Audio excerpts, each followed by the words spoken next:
I've always wanted to say this. Good afternoon, conference. And let's hear it for Reform UK. Come on, is this the Northwest? I said, let's hear it for Reform UK. And let's hear it for Lancashire.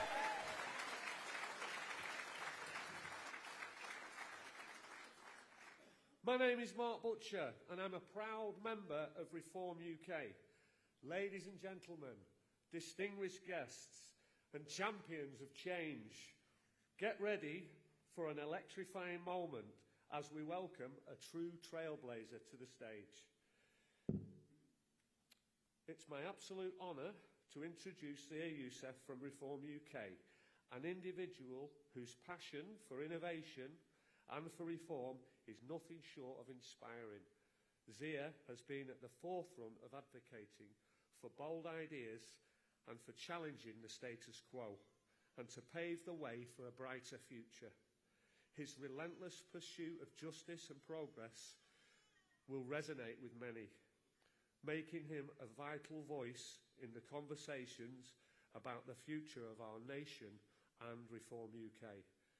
Today, he brings a vision, energy, and a dynamic approach, ready to ignite your imagination and motivate us to take action. So buckle up and prepare to be inspired, and join me in giving a thunderous welcome to the one and only Zia Yusuf.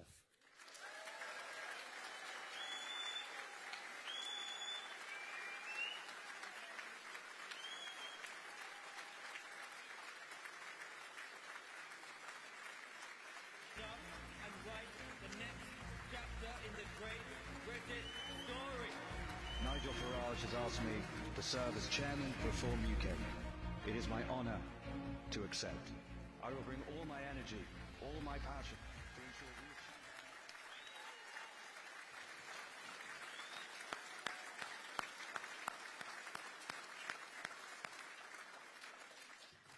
Hello, Reform UK. Welcome all of you to the Reform Northwest of England Conference. What a time it is for us to gather, because we are on a roll, aren't we? What an incredible year it was. You know, a year ago, Nigel was enjoying his blissful retirement. Reform are polling at 8%, rising fast under Richard's brilliant leadership. Rishi Sunak was in Downing Street, helplessly... We haven't got to the pantomime bit yet. That's Richard a bit later. He was still helplessly watching boat after boat cross our borders, illegally. A year on, reform is the talk not just of the United Kingdom, ladies and gentlemen, but of the Western world. We've captured the hearts and the imaginations of millions to whom we offer hope. We've opened over 400 branches across the country, and we've risen to over 24% now on the average of the polls.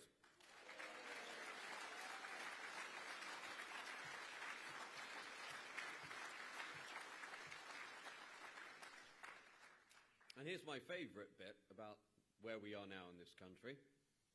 A real silver lining to this awful cloud of a Starmer government.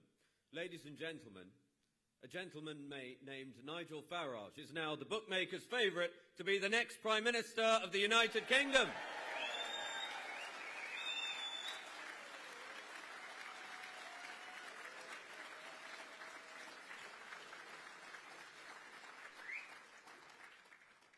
And despite the best efforts of our enemies, those odds only tighten. Now, wasn't it an unforgettable Christmas period? Almost 50,000 people joined Reform, 46,000 to be precise, in just the last 2 weeks of December alone. Just think about that. That is the equivalent of a third of the entire membership of the Conservative Party, a party which has been around for 191 years, joining Reform in a fortnight. A turquoise tidal wave is sweeping the United Kingdom, and it is giving hope to millions across the country.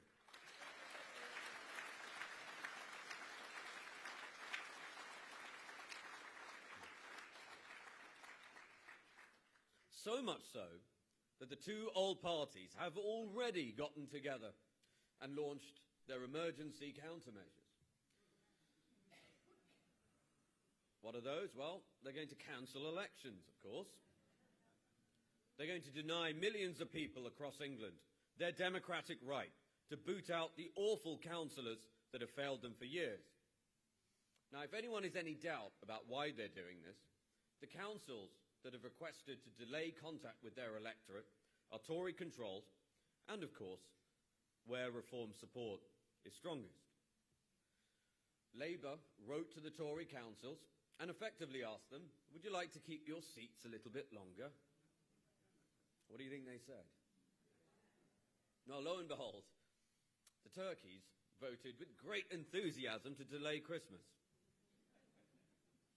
In fact, scandalously, hundreds of Tory councillors who won their seats under the peak of Boris Johnson's popularity will now enjoy 7-year terms.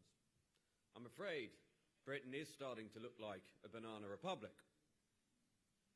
Well, we have a message for these cowards. You may think you can run from your constituents, but you cannot hide. And when those elections are held, you will face a reckoning, and the turquoise wave you fear so much will crash down on you twice as hard.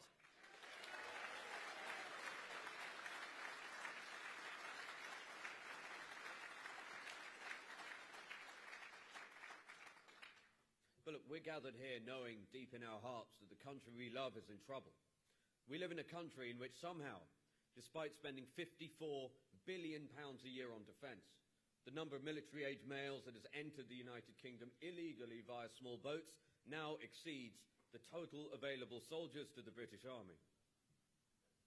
Most are from Afghanistan, Syria, Iraq and Iran, not necessarily the friendliest nations to this country. The Tories and now Labour have voluntarily inflicted a national security emergency in this country. But change is coming. Ladies and gentlemen, I want you to take a moment, just visualise the day, in just a few short years' time, when Prime Minister Nigel Farage triumphantly arrives at number 10 Downing Street. Having put his briefcase down on the desk and taken a seat, he picks up the phone and calls the First Sea Lord, and he will issue an order. He will order His Majesty's Royal Navy to see to it that not a single unauthorised vessel crossing the English Channel makes it to the shores of the United Kingdom.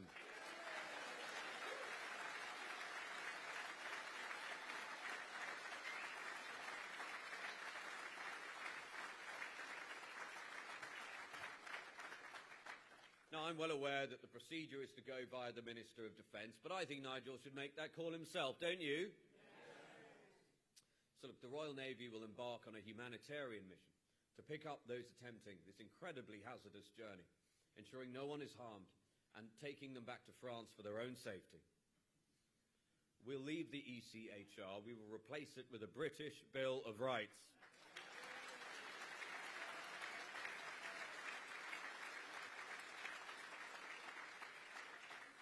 We'll pass legislation making it clear and compulsory that anybody who comes here illegally not only will never be given the right to remain, but they will be deported back to the country from which they came.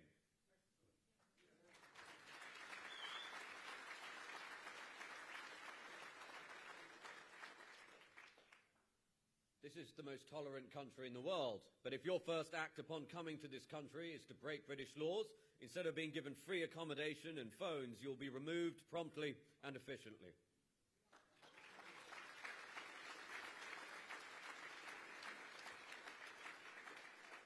And let me tell you, in case anyone from the BBC Verify team is watching, no unaccountable foreign court will stop Prime Minister Farage, because we will finally have a Prime Minister who will ensure that the interests of the British people come first.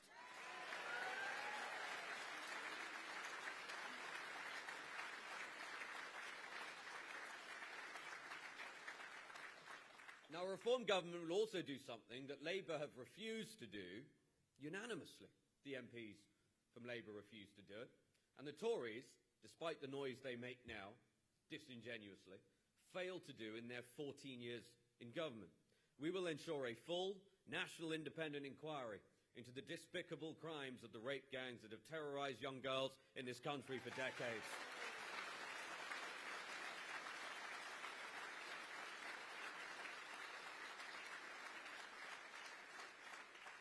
It will leave no stone unturned to ensure justice for the victims and their families. It will ensure that the demonic perpetrators and the officials who enable them by turning a blind eye are brought to justice and are made to pay a heavy price for their crimes.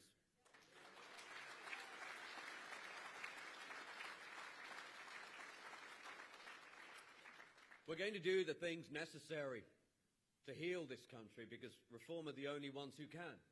And British people should be amongst the most prosperous in the world. Instead, we languish 26th in the world in terms of real GDP per person. And that's despite us having so much going for us. 4 of the top 10 universities in the world are right here on these precious isles. A large number of the world's finest engineers are here. If you're in doubt about that, just go and look at the offices of DeepMind, or go and take a look around the Dyson Institute or the factory making Rolls-Royce aerospace engines and cutting-edge nuclear modular reactors. We have a leading position in the world in financial services, and we have the best possible time zone. And as someone who built a successful business here, I can tell you the British people are full of talent, of energy, and of dynamism. So why is it that the British people actually get poorer every year in real terms? Very simple. It's down to the appallingly incompetent and Britain-hating political leaders this country has endured for decades. There's the religious cult of net zero.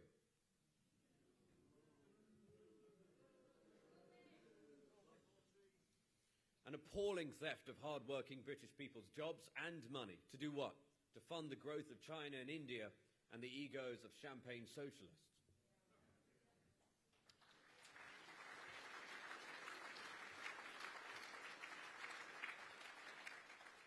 Speaking of champagne socialists, I have a quick question for Boris Johnson and Mad Ed Miliband. If renewables are so cheap, like they kept telling us, then why have British people been forced to subsidise renewables to the tune of over £90 billion over the last decade? And this is just the subsidies that British consumers have had to pay. That's £300 per household per year extra that they've had to pay in their energy bills, out of their post-tax pay, while they struggle to make ends meet, all to enrich corporate renewable shareholders. And given all they did was offshore those emissions to China and India, they've done nothing to make the world any cleaner. Make no mistake, this is one of the greatest heists on the British people of all time, and reform will bring it to an end.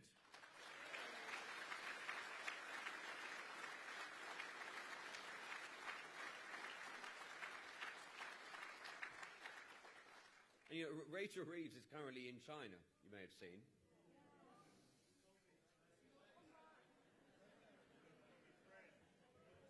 That's no way to talk about an economist.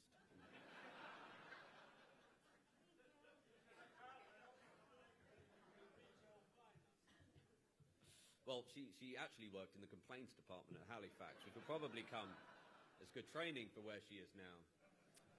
Look, it's the cost of borrowing for this country, and soon people's mortgage rates skyrocket.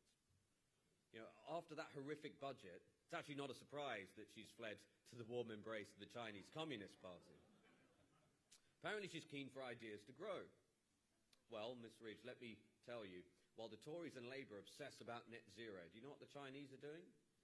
They announced just this week they will produce 4.8 billion tonnes of coal this year.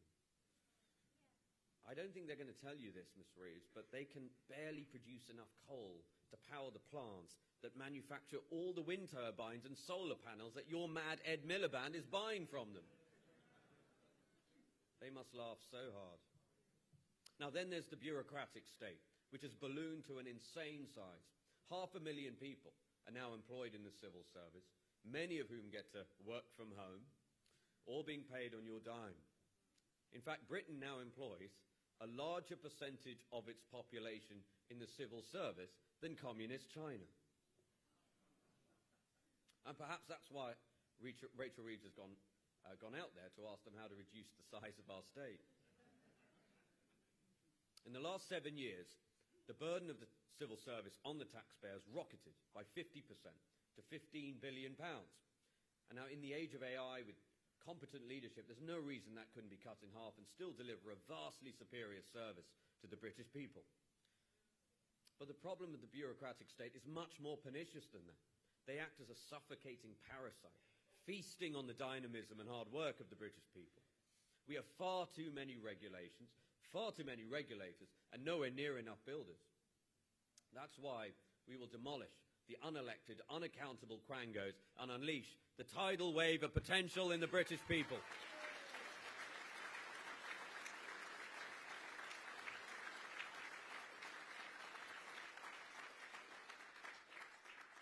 And the reality is the two old parties have spent decades creating these problems.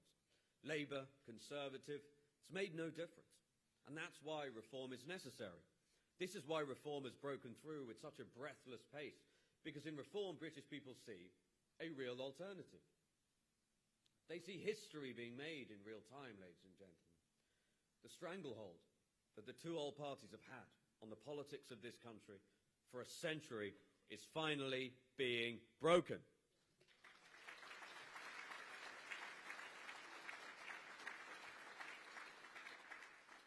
And you, ladies and gentlemen, are responsible for that. And generations to come will owe you a debt of gratitude. Nigel gave his New Year's message from Blenheim Palace, famous for being the birthplace of Sir Winston Churchill. Now, this is a man whose legacy has come under all-out assault in recent years. People calling themselves teachers have sought to rewrite history and disparage the legacy of one of the greatest Britons ever to have lived. But their efforts are in vain, because his spirit lives on. It lives on in the people in this room, those watching at home, the millions of reform supporters across the country who know in their hearts that the time has come for them to stand up and be counted in their country's hour of need. We see a future in which the United Kingdom, instead of being ritually humiliated, celebrates triumph after triumph, one in which national pride radiates through the kingdom, because our people achieve astonishing feats in architecture, in engineering, in sport, in literature, in medicine, in all aspects of human achievement, one in which families are bonded together and communities thrive, one of which young people are fortunate to be a part. That is what reform will deliver. This is why people are joining us in such droves.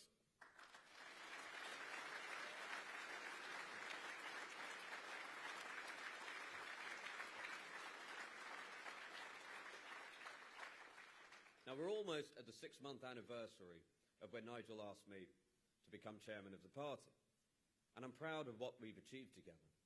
Our membership has grown by 160%, from 68,000 to 179,000, I think. I haven't looked at the ticker at the latest count. 180, there you go. Well, there we go. We should get a round of applause for that.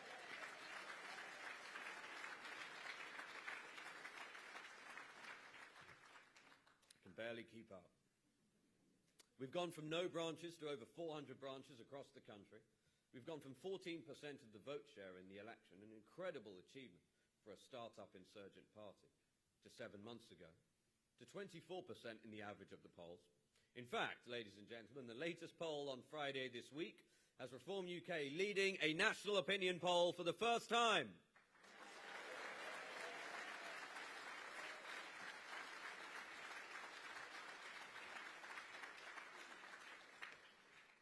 But make no mistake, we still have enormous work to do.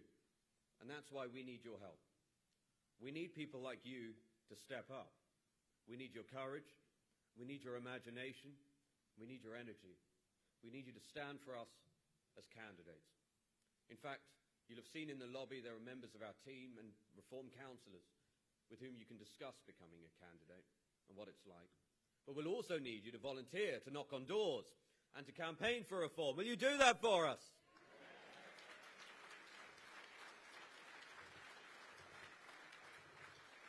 Ladies and gentlemen, if we work hard, the sky's the limit as to what we will achieve together. We will elect Nigel Farage as our Prime Minister. We'll turn this country around and restore the United Kingdom to its rightful position as one of the greatest countries in the world. Thank you very much.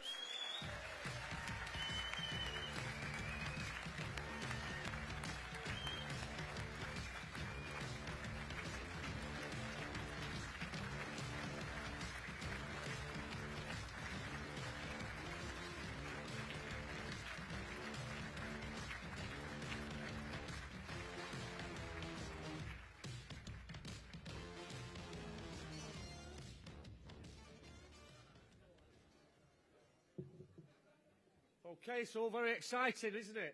All very exciting. Ladies and gentlemen, esteemed guests, it's with great joy and pride that I introduce to you a truly great person and a dear friend of mine. Cllr Jim O'Neill, the first councillor elected in the North West for Reform UK, representing Blackpool and Fleetwood branch for the Marton ward. Cllr Jim O'Neill is a dedicated public servant whose passion for his community is evident in everything he does. His groundbreaking achievement was the first elected Reform UK councillor in the region is a testament to his commitment and to bringing a positive change to the representatives of the good people of Blackpool, to represent the good people of Blackpool. With a strong focus on local issues and a genuine desire to listen to the concerns of his constituent, Jim has quickly become a trusted voice in local politics. His approachable nature and determination makes for a deeply resonative power. Jim speaks from the heart, and today he joins us to share his journey and his vision for a brighter future for our community. So please, join me in giving a warm and heartfelt welcome to the incredible Cllr Jim O'Neill. Thank you.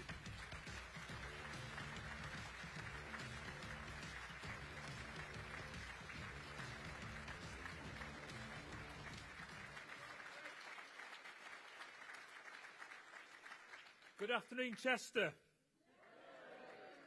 Thank you very much, Mark, for your kind words. About 30 years ago, I spent a year working in Chester at the headquarters of the 22nd Regiment of Foot. During that time, I lived in Frodsham.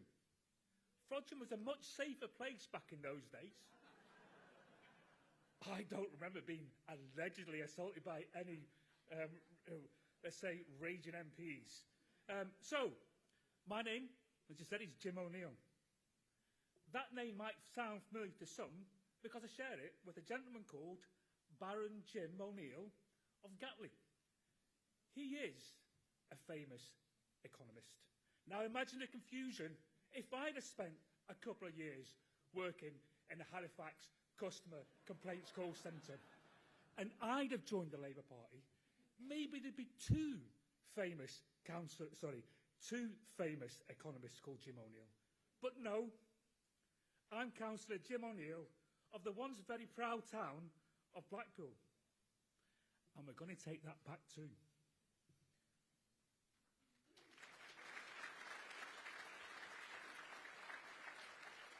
In October last year, I became the first Reform candidate to take a Labour seat. And you know what? We're going to take many, many more.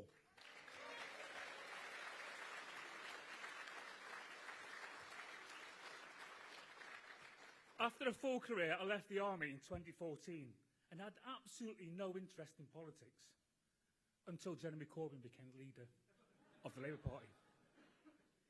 As a serviceman or woman, you not only take pride in what those who went before you achieved, the history they made, the way they stood up for this country in its time of need, their sacrifice, you're also duty-bound to protect that legacy.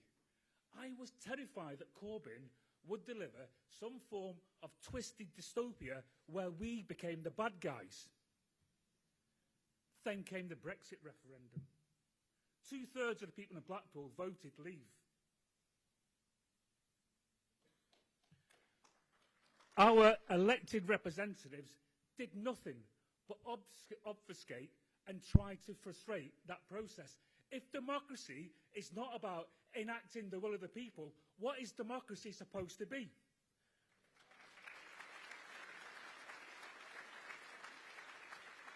I spent allegedly 20 years protecting democracy, only to find out it's a word that most people don't understand. I may still even get a little bit confused about the meaning of words. You know, we have one of Corbyn's most favoured front-bench supporters, one of his greatest cheerleaders, who now purports to run this country. Fresh from robbing pensioners of the winter fuel allowance, their attempts to destabilise our farming communities.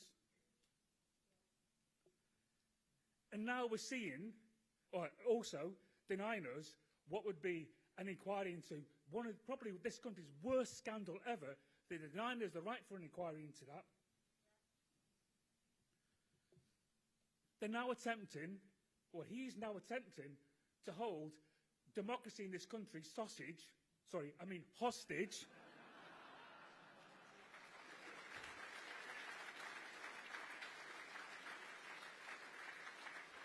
He's trying to hold this country hostage for millions of people with the support of the right wing of the Uni Party. This tells us one thing: they're terrified.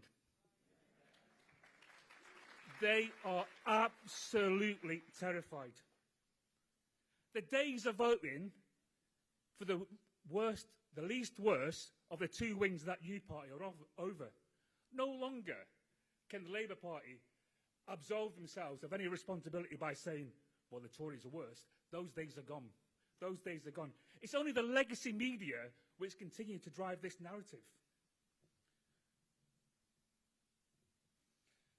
As they continue to talk down the success of this party, they question the membership numbers of the party, deride the likelihood of Nigel being in number 10 in a few years' time, create false division with our supporters, and tell outright lies about this party.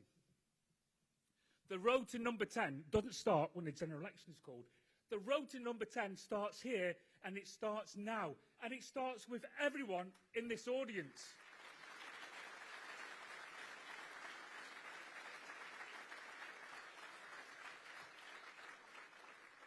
People must see that Reform UK can win, because success breeds success. And this responsibility is on us all if we want to take our country back.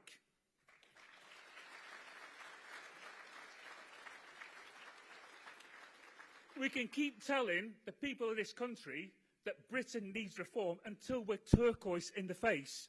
But you've got to show them we can do it. And that means fighting every by-election which comes up.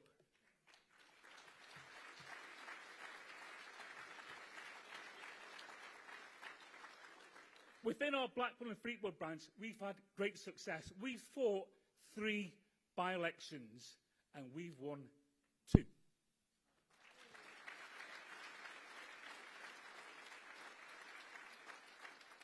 We came second in the other one, but you know what? I'll still read that as a success. We lost by 12 votes.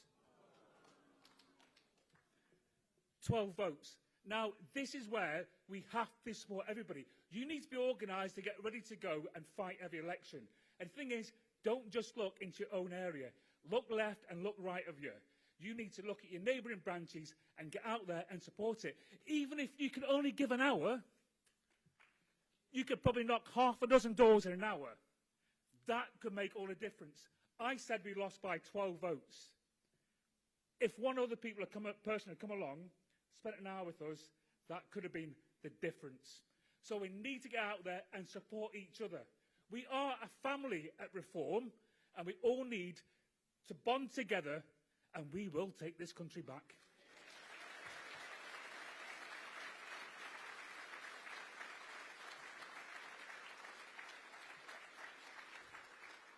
I want to give a little example of what really broke me during my election campaign. Now, there are better stories, but I want to tell about this story. Late September, it was getting dark, about 8 o'clock at night. I approached an average-looking house with a glass door and a net curtain. I knocked on that door, and I watched as a light came on. I saw a figure moving toward the door. I felt a twang of guilt. It's a figure of an elderly person walked toward the door. And I'm thinking, you know what? It's getting dark. It's cold. I feel guilty about knocking on the door. Anyway, this lady answers the door. She's about 80 years of age. She's dressed in a body warmer, and she's got a shawl over her shoulders. And I said, hi, my name's Jim O'Neill. I'm your Reform candidate for the upcoming local election. And she says to me, "I'm sorry, son, I can't vote for you. I'm not voting for anybody anymore. I voted Labour all my life, and they've cut the winter fuel allowance." There was no anger in her voice, no frustration. It was just sheer defeat, absolute defeat in her voice. And I was kind of transfixed as a tear began to well up in her eye. And I'm thinking, why am I doing this? And it's all right to afterwards to think back on it. This is why I'm doing it. But at that time, I was kind of lost in that moment. And she said to me, "Whatever you do in life, son, if you make a promise, keep that promise."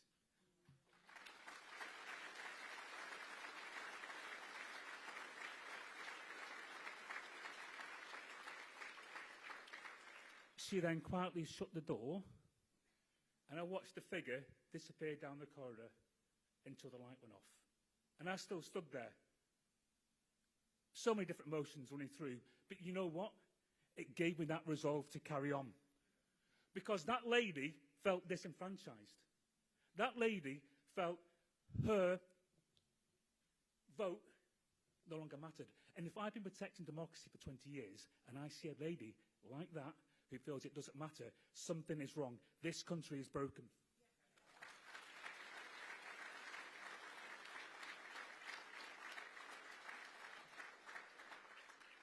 Right, I want to wrap up with the final words from another veteran. He was of the 4th Queen's Own Hussars, Clive Dunn. If they don't like it, up 'em. Thank you very much.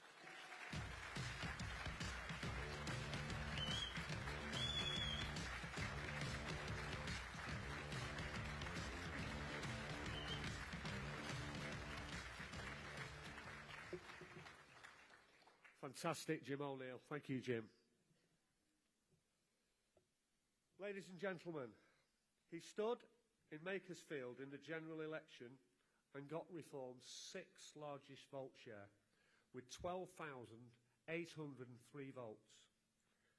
A Lance Corporal in the Royal Engineer Reserves and a massive Wigan Warriors fan. Hey, Liverpool are playing today, aren't they? Anyone know the score? Give him a wonderful welcome, please. Robert Kenyon, ladies and gentlemen.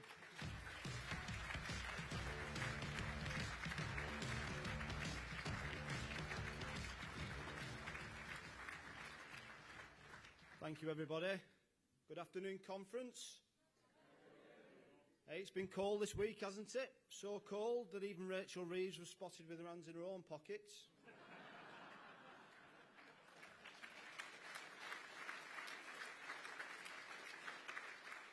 On Sunday, my wife stood looking out the front window, and I said, "What are you looking at, love?"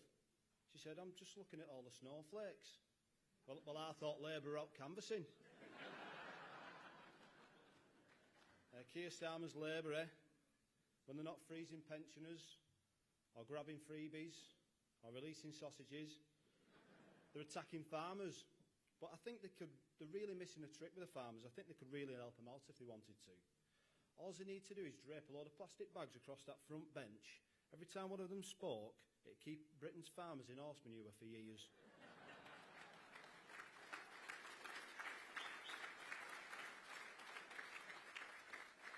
There's a rumour going round that Keir Starmer will visit the UK next week. But in a break from tradition, it'll be the only country on his list that he won't be handing out millions of pounds to.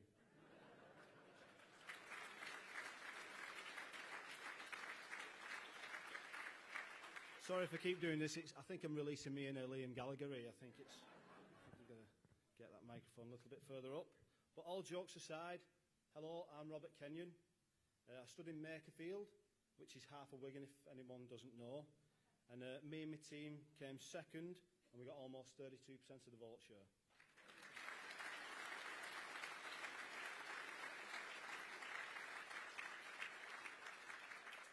Makerfield is a seat that's been heavily tipped to go to Reform if there was an election tomorrow.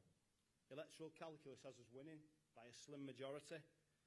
That's why the Labour candidate, who's never stepped foot in the town until he was selected, went to Cambridge and Harvard, has recently received donations of nearly £60,000 from millionaire hedge fund managers. You know, that good old-fashioned working class socialist Labour Party, where Cambridge graduates are plonked in areas like Wigan, with billionaire hedge fund managers backing them. I don't have a bloke who manages hedge funds to back me. The closest I've got to a hedge fund manager giving me money is when I got a £5 donation from a landscape gardener.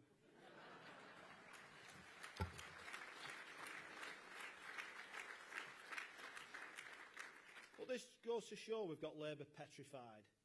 That a plumber from Wigan, supported by salt-of-the-earth volunteers, all doing it in the spare time and at their own expense, all paid for by small donations, can put the frighteners up a party for champagne socialists funded by millionaires who care not a jot about the working class people in this country.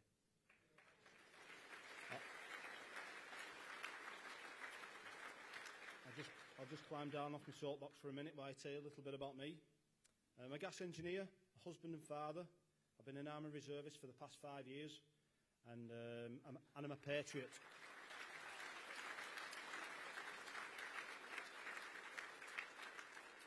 I worked for the NHS for 6 years, including throughout the pandemic. I'm a rugby league fan, and if truth be told, I always had an eye on politics, but I never thought I'd get involved. If this is my comfort zone, and I had to tell you how far outside my comfort zone I am, I'm probably in Ellesmere Port.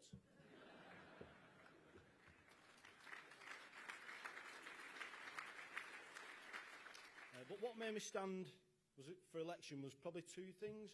One of them was coming back after working in a hospital for 6 years and being a gas engineer, driving around the town every day. You get to see your town in a lot more detail.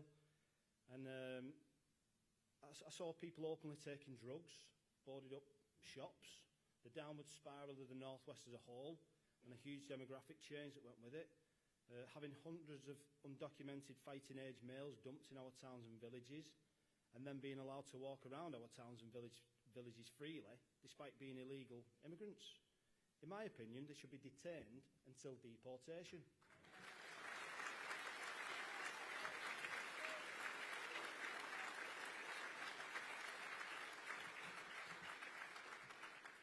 All those hotels, electric bikes, mobile phones and pocket money they get are all paid for by us, the taxpayer.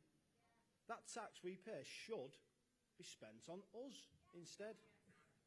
Secondly, I did some research into my family tree, and I found out my great-granddad, who fought in the First World War, fought at the Somme and at Passchendaele, and was awarded the Military Medal, which is awarded for acts of gallantry or devotion to duty whilst under fire. If he can do that for his country, then I can surely put my face on a few leaflets and stick my head above the parapet and do my bit.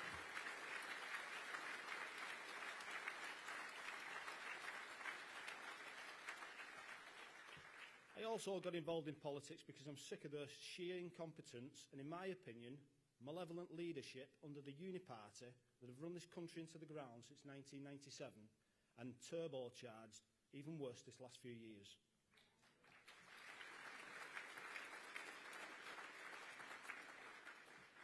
They've created this movement with their inactivity. Like Isaac Newton said, every action has an equal and opposite reaction, and we are the reaction to the left-wing, woke, lack of common sense, omnishambles that they call government.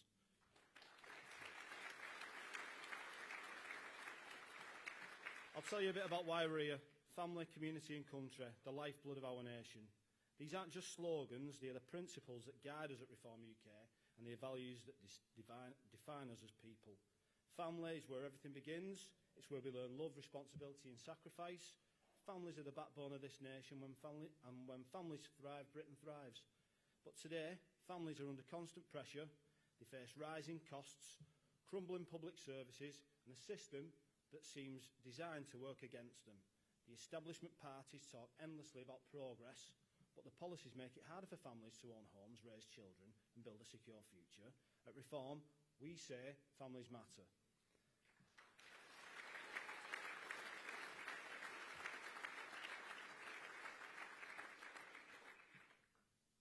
communities where family values come to life. It's about working together, helping our neighbours and building places we're proud to call home. But let's be honest, our communities are struggling. I've seen it firsthand. Pubs have closed and turned into HMOs for you-know-who. The roads look like the surface of the moon, and communities have lost the spirit, probably due to the forced isolation when they took away our freedom during COVID.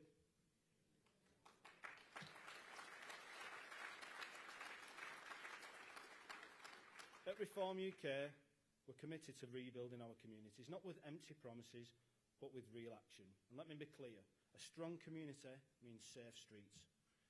At Reform UK, we will ensure our police are properly funded and empowered to crack down on crime. Scrap all DEI roles and sack police chiefs that allow two-tier policing.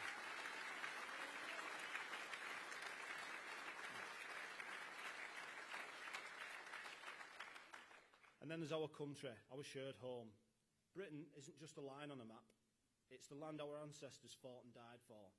It's a land of opportunity, ingenuity and resilience. And the uni parties have done the best to flood the country with a failed multiculturalism experiment. But if any of those temporary visitors gets fed up of living in the UK, they can go home to the country and back to the culture. But if things get worse here, where will we go? The answer is no, well, we've got nowhere else to go. And this is why it's vitally important to fight to save our culture, identity and country.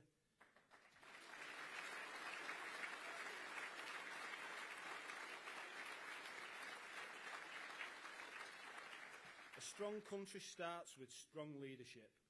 Reform UK will restore sovereignty to Britain, protect our borders and put the interests of British citizens first. Reform UK will leave the ECHR, reject the World Economic Forum and the WHO.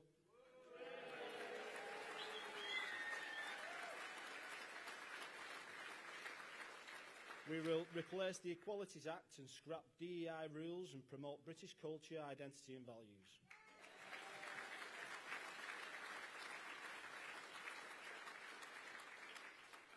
This is our generation's fight. It won't be fought with rifles and bayonets, but with determination, courage and unity. It's about standing up for what's right and refusing to let our nation's legacy be squandered by weak leadership and bad decisions. You've taken the step to come here today. Now we ask you to take the next step. Stand with us. Fight to save your community and your country. Together we can create a safe, prosperous Britain, a country we're proud to pass on to the next generation.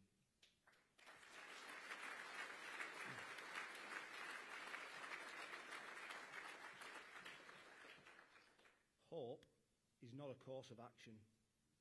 All of us here must get involved to make that change and save this country.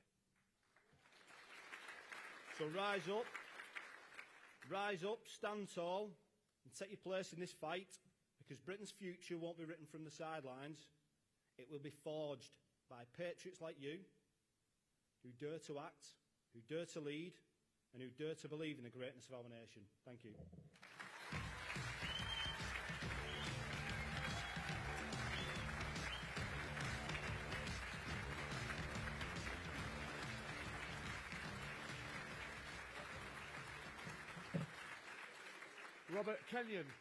Robert Kenyon from Makerfield.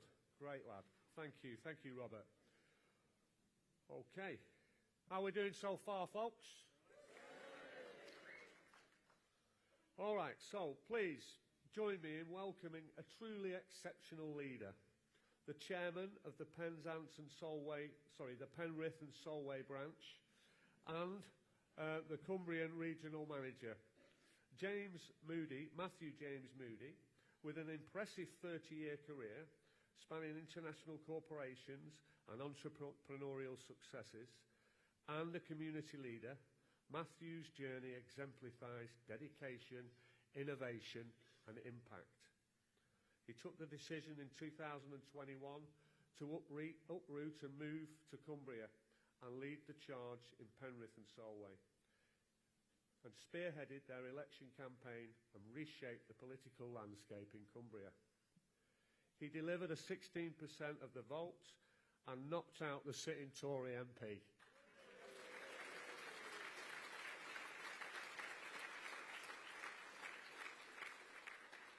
He has also mentored and empowered countless individuals through his enterprise in real estate and business.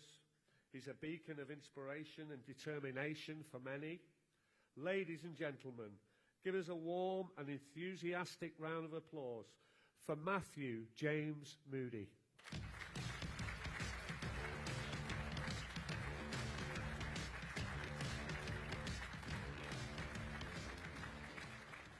Good afternoon, conference. How are we doing?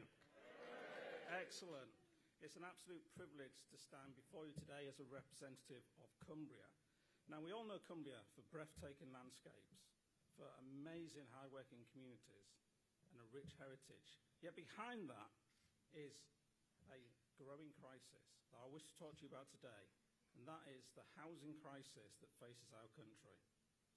I want to address this head-on, and I want to shine a light on it because, let's face it, successive Labour and Tory governments have led us down. I want to explain why a Reform UK government has the solutions to solve these issues.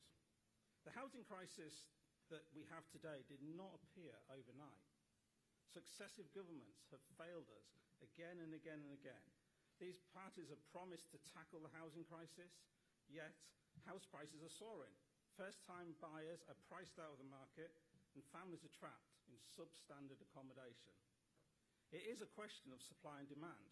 Over the last 2 years, we've had 1.3 million additional people come into the country.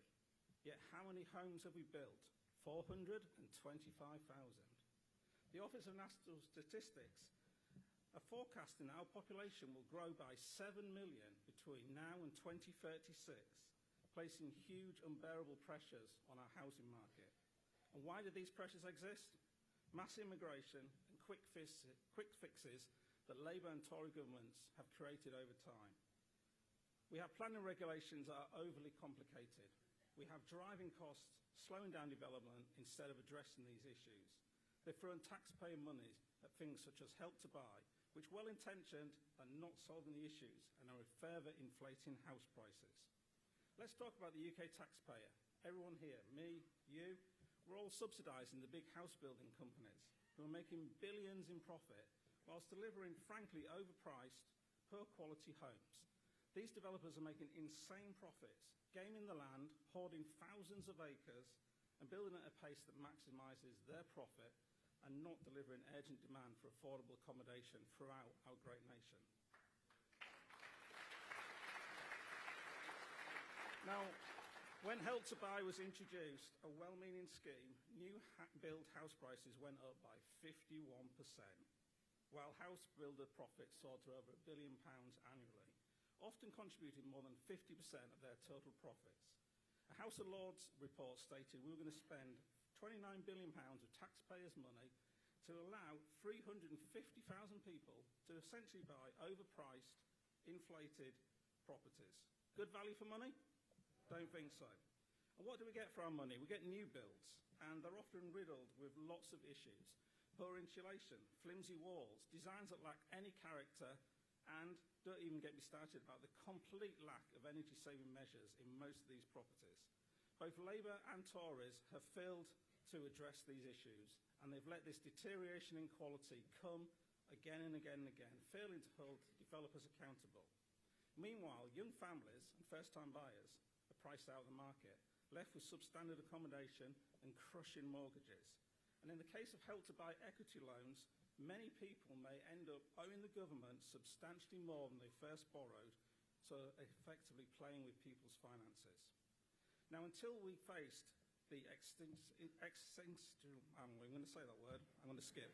Until we faced the crisis from uncontrolled mass immigration, the solution to the crisis was quite simple, and it could have been solved in less than one parliamentary term. And it's going to take a little bit longer now, but we can still do it. The two Trojan horses that many people never talk about are empty houses and public sector land. Now, the latest council tax database that came out at the end of 24 indicates there's 265,000 homes that have been empty for at least 12 months. We know there are at least 1 million homes that are not being used. Some of these are being renovated, about a third of them are holiday lets or second homes. The vast majority are just sitting empty. And shame on the councils who own 300,000 of these who are not fixing them because they lack the funds to fix them, but they can build brand new multi-million-pound council offices.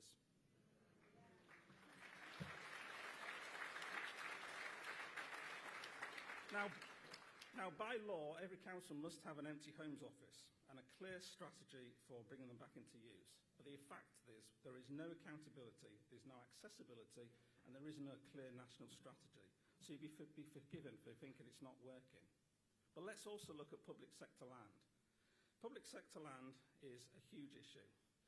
About 7 years ago, I gave a talk at a global sustainable conference and revealed at that stage, and the figure has only gone up, that the public sector owned 8.5% of the UK, which is 4.7 million acres of land. Now, what do they do with this land? Well, 30% of it is brownfield and could be immediately used for development. TfL in London own, at this moment, 300 acres in which they could build 10,000 new homes for Londoners. And the NHS has over 3,000 acres of land. Now, has anyone seen any new doctor surgeries, any new hospitals, or any new doctors recently? I haven't. So the solutions are staring us in the face. The issue we have is politicians and the public sector are not doing anything about it. Now, here in Cumbria, the housing crisis does take on certain unique challenges. Obviously, we live in a beautiful place, and it's a magnet for second home buyers and also holiday lets.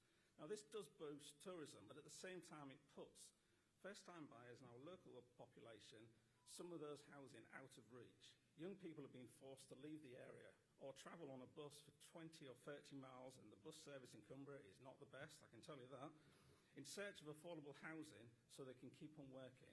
It's eroding the very fabric of all of our communities. Now, like a lot of rural communities, most of our housing stock is over 100 years old. Many properties operate off-grid with oil and LPG. In older properties, heat pumps are frankly a complete waste of time and money and will cost consumers thousands of pounds in additional electric every year. But let me ask you this. Has the government come up with an alternative, cost-effective solution for when oil boilers are banned in 2035? I'll tell the answer, no, none at all. So social housing is scarce in Cumbria, and the private rental sector is out of reach for many, as I'm sure it is in many of your local areas. And this situation is unsustainable. It's a tragedy for all hard-working people who deserve better. And the legacy parties have failed us. They failed to protect the communities. They failed to ignore the specific needs of rural areas like ours and continue to do so. And I believe it's time for Westminster to take our rural communities seriously and not as an afterthought. Reform UK is different. We believe in action and not empty promises. And in our contract with the people, we said how we would tackle that housing crisis and ensure everyone from first-time buyers to renters have access to quality homes. The first thing we would do is make sure that local needs are prioritised.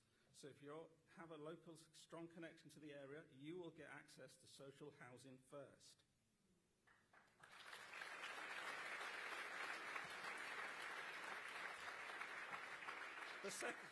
The second thing we would do is cut residential stamp duty, making it easier for people to move and also first-time buyers to get onto the housing ladder, reducing those financial barriers that many people face when they're buying a home.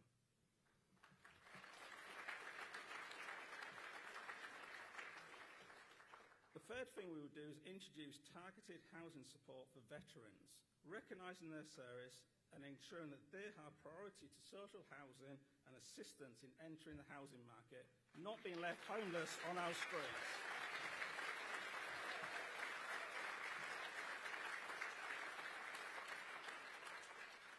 We would also scrap the 2019 tax changes for landlords.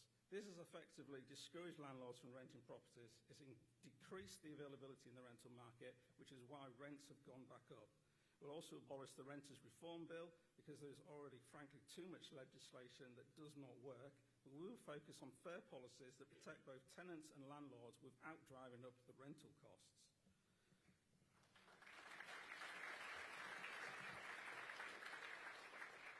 We'd also ensure that brownfield developments are fast-tracked. There's so much brownfield out there. I've already mentioned the 30% in public sector, but we can effectively not build on our green spaces, which is what the current Labour government wishes to do, but instead use unused or derelict land to build.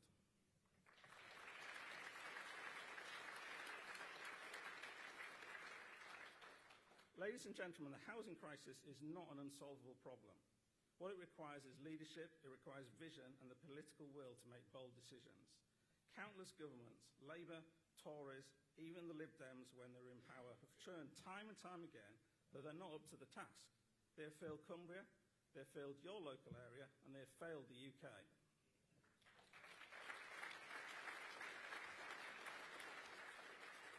Reform UK is ready to step up where others have faltered. We've put the needs of people first, not the profits of huge developers. We'll prioritise our communities and ensure everyone has the opportunity to own or rent a home at an affordable price. Together we can rebuild trust, we can restore fairness, and we can give our communities the future they deserve. Let's make Cumbria and the UK a place where housing is no longer a crisis, but a cornerstone of thriving communities. Thank you.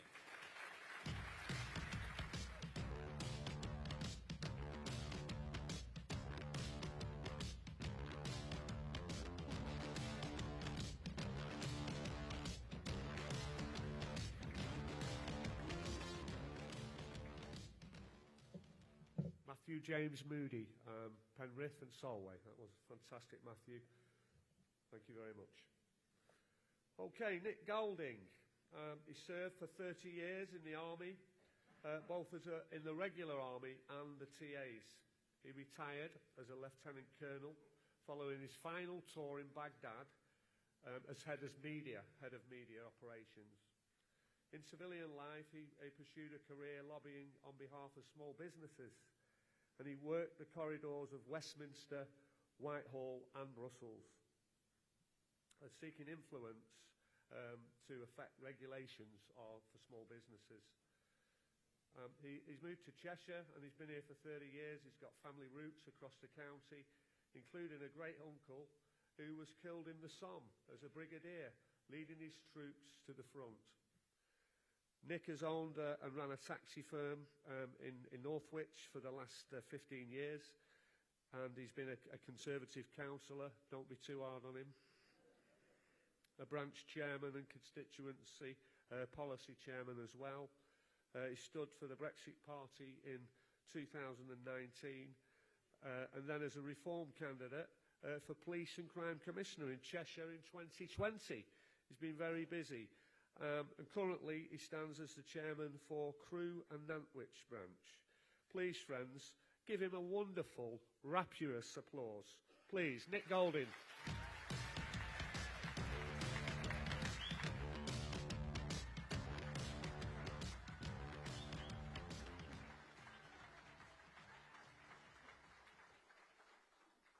Thank you, friends. Can I just check this mic is working? Well, I think it's time to get serious. I'm going to take my jacket off, and I'm going to pass it to the man here, because one of the things that I love about Reform UK is that you're always amongst friends.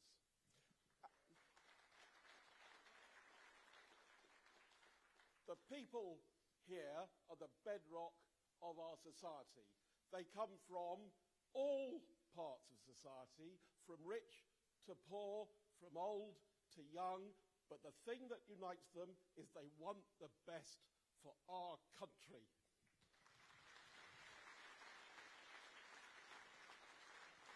I could speak about policy stuff. I've got boring policy stuff up to my ears, but actually I'm going to concentrate on England, because England is the greatest force for good this world has ever seen.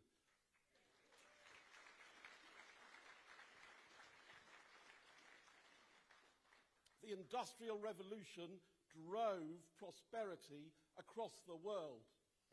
If it wasn't for the men and women, and if I say men, I mean women too, men in the collective sense, the men of England provided the foundations which delivered prosperity. But they also delivered justice and fair play across the world.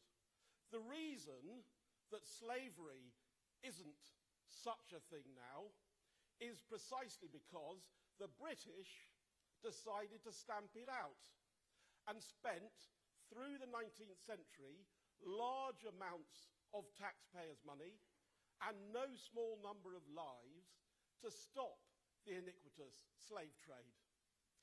And in the rest of the world, where we were expanding our trade empires, we brought goodness to people. We stopped the Hindus from burning their wives, their widows alive. In Benin, where we've just returned the bronzes, we stopped a kingdom that was notorious for its slave trading across West Africa. England also stood against dictatorship. England fought against Napoleon and defeated him. It fought against the Kaiser and it defeated him. And then it fought against Hitler and we defeated him as well. But although England, and I have to include our near neighbours and cousins in Scotland and Wales and Ireland who've been alongside us,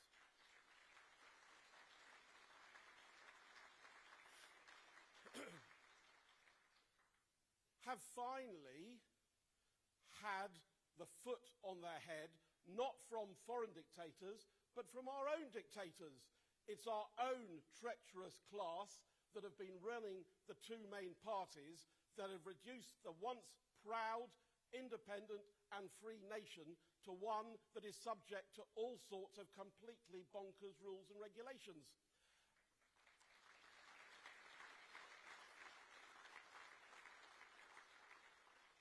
Napoleon said we were a nation of shopkeepers. He meant that as a criticism, but actually it was that independence of mind of people running their own business, creating businesses and prosperity in their local communities that was the underpinning for that wealth and prosperity that this country delivered. And so it's those shopkeepers, in the broader sense, that we need to free from the panoply of regulation, red tape and taxation which has been grinding them down. And if we can release the underlying energy of the English and indeed Scottish and Welsh people, we will be able to deliver again something that is the envy of the world, because we have it within ourselves to do it. And when I say English, I'm not talking about the colour of the skin. I'm talking about what's written on people's hearts. Is what they do driven by the underlying ethos, which you will all understand, of being English. And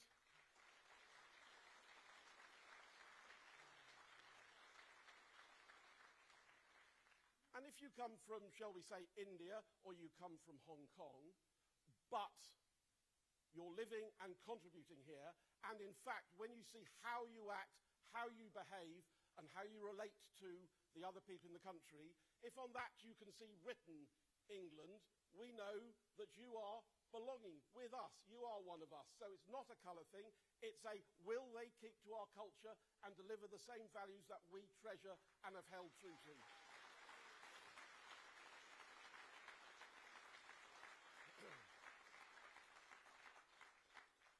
And we know that to be true because we've done it with groups who've come from abroad before. The Huguenots who were chased out of France because of the persecution they suffered. The Jews from Central Europe who came here. And people from many other places who have joined us and become part of that great British project of delivering wealth and prosperity and freedom to its own people and more broadly. So I'm not going to stay here. I could say lots of other things, but I'm just going to leave this thought to you. We who are now in the Reform Party are the vanguard of delivering that change, of freeing us from the chains which have tied us all down. And those that are not with us yet, in years to come when we've delivered it, to paraphrase Shakespeare, they still abed will think the less of themselves, that they were not with us when we fought the battle, not so much on Crispin's Day, but every day between now and the general election. So thank you very much.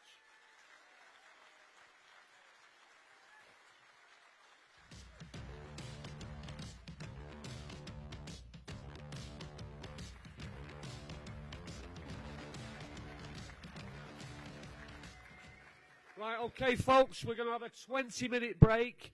Make sure you are back here in dead on 20 minutes. We're going to get this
flourished, drawing workers from far and wide, including the rural areas and overseas.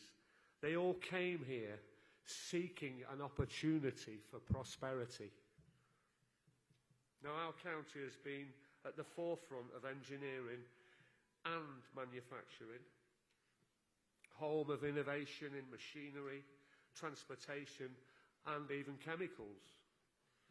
The establishment of the Liverpool to Manchester Railway in 1930 marked a groundbreaking achievement as we became the world's first intercity railway. This remarkable feat of engineering not only connected our communities, but it also facilitated the movement of goods and people, reshaping our economy and our society. Yet as we celebrate this proud heritage, we must also confront the present problems.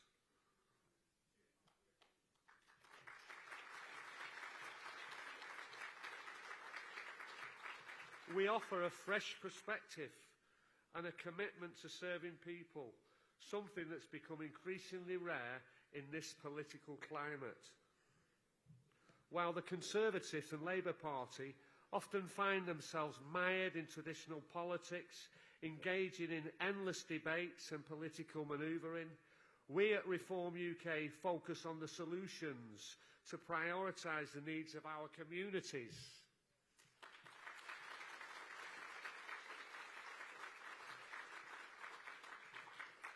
Reform UK stands for empowering local residents, supporting small businesses and fostering an environment where every individual can thrive.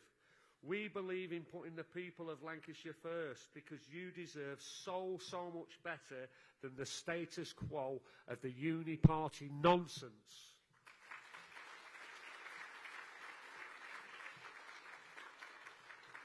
Our message is clear.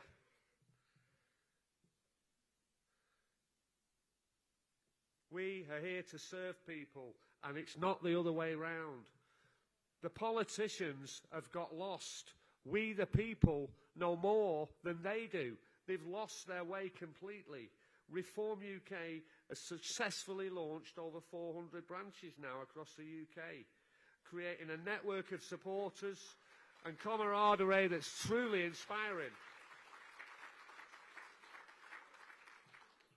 The people I've met on this journey so far, some of the best people I've ever met in my life, and it's made this experience absolutely wonderful for me on a personal level. However, folks, we must acknowledge the challenges that the people of Lancashire face today, with rising living costs, a decline in NHS and inadequate public services, the lack of job opportunities.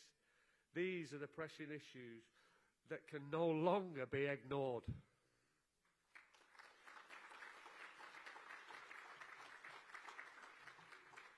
Additionally, we face the challenge of mass immigration that's been forced upon us.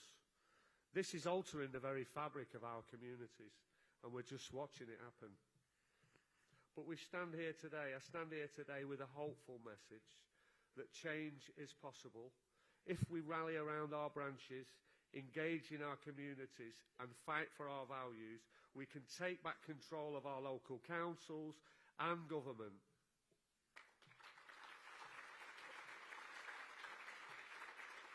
Together, we can strive for a brighter future.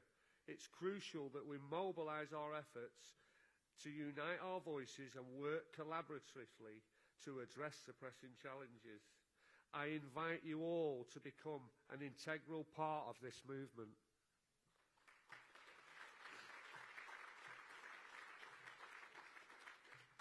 Join us today in this critical fight to reshape politics for good. Together we can save Britain, not just for ourselves, but for our families and our communities and our country.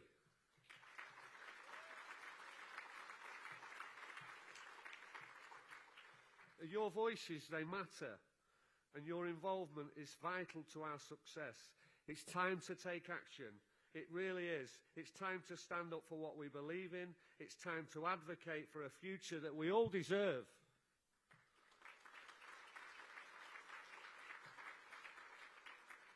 I want to express my deepest gratitude for your commitment to the cause and for believing in a better Lancashire. Let us continue this journey together to take a lasting impact on our communities and further and beyond. Together we can build a Lancashire that we can all be proud of, one that honours our rich history while embracing the promise of a brighter future.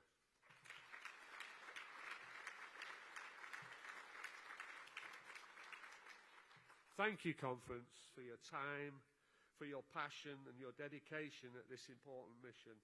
Let's take the challenge and create the change that we all wish to see. God bless you all.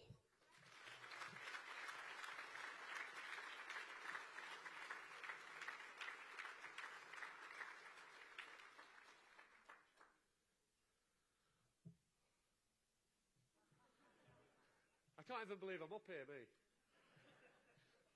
Thank you for being so patient with me. A few people pulled me in the break. I'm looking down at my phone. We're not on the teleprompters, so you just have to excuse me and bear with me. I'm doing my best, folks.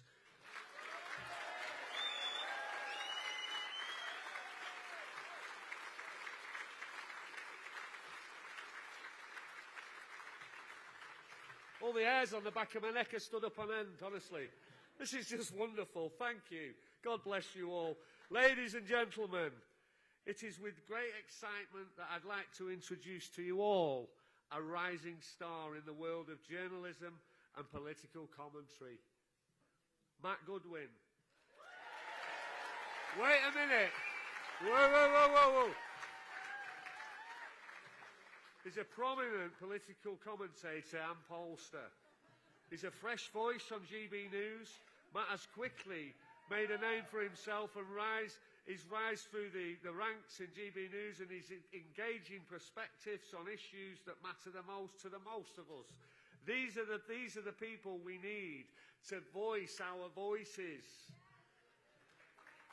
With a background of political science and a keen understanding of the dynamics shaping our nation.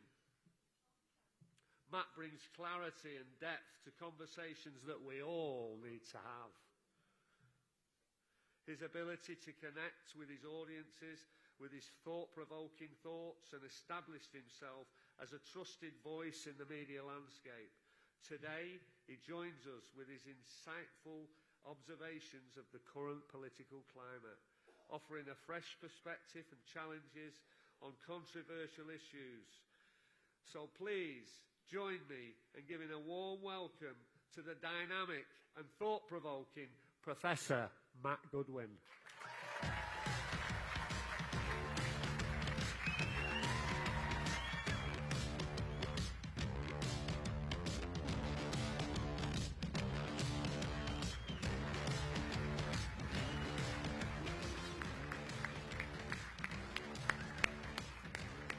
Good afternoon.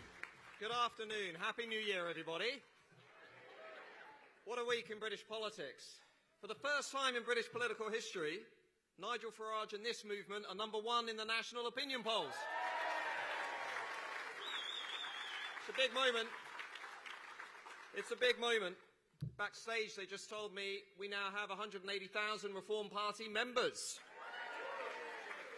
That's 10,000 recruits in 1 week. Enormous. Really, really big. Why is it all happening? Why is this movement taking off? Well, I can tell you, I've asked Reform Party voters. The top reason, we want to control our borders. Very simple.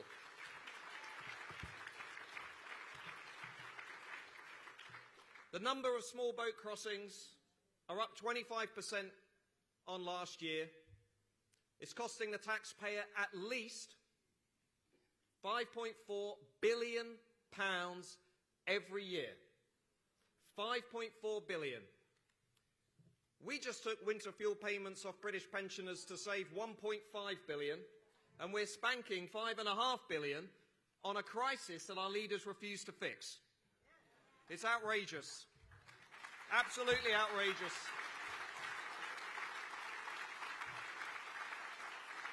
You know, there was a Conservative economist, Thomas Sowell, who once said, immigration laws are the only laws that are ever talked about in terms of how to help people break them. And that's exactly what this Labour government is doing. It's helping people break our laws. It's not only the fact that if you break our laws by arriving in the country illegally, you get a phone, you get a cash card, you get a hotel room, you get private health care, you get a place in local schools. It's not only that. It's that I wake up this morning and I read the government advisor to the Labour Party is saying, if you arrive in Britain illegally, we should also give you a job. I mean, you might as well put a big sign on the White Cliffs of Dover in neon lights saying if you arrive illegally, we'll let you stay. It's the opposite of what we should be doing. We need to have a deterrent, not an incentive.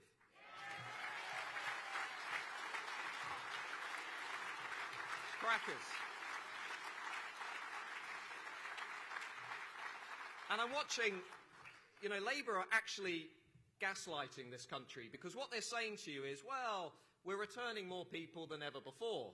They've returned about 9,000 people.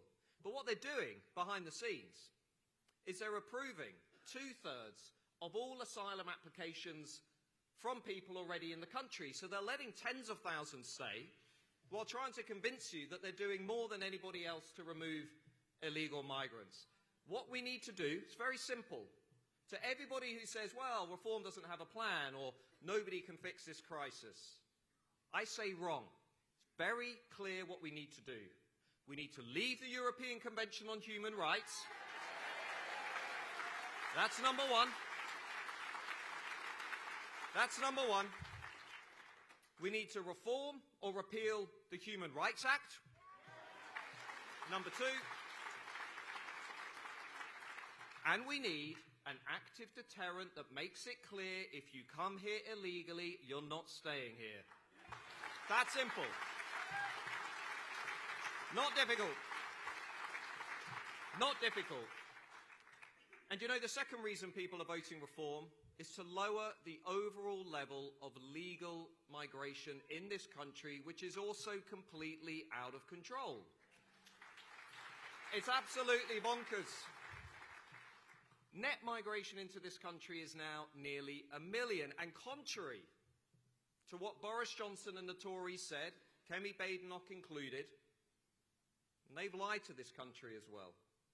I'm furious with the Tories. What they told you is they're going to put in place a high-skill, selective immigration policy, that Britain was going to get the best of the best and this was going to drive our economy. That's what they told you after Brexit. That was the plan. That's what Boris told this country. What we got was mass, uncontrolled, low-wage, low-skill, non-European migration, which is making us poorer, not richer. That's the reality. And that's the reality. Everybody in Westminster knows this, by the way. They're all looking at the same figures that I'm looking at. 86% of all migration into the UK now is coming from outside of Europe, from very impoverished nations where, to be frank, people have radically different cultures, radically different values from people in Britain and Europe. That's the reality of it. I put on X this morning the latest figures. You might have read them in the Telegraph. If you look at the 1.1 million people who came into the UK over the last year, do you know what percentage came in on work visas, who came in to work in our economy? 22%. Okay? 22%. So what the establishment have done is they basically lied to you by saying we're going to have the best of the best, and they've given us a form of migration which is making us poorer, which is a net cost for the British taxpayer, and which is dividing our society. I don't know about you, I have had enough of this. Enough of it. It's not what people voted for. It's not what people voted for. And if we've been, the last 2 weeks in this country, we've been reminded again about what's wrong with our policy of multiculturalism, mass migration, and an elite class in London that, let's be frank, doesn't really care about the country. And I'm not talking about the grooming gang scandal. I'm talking about the rape gang scandal, because that's exactly what it is.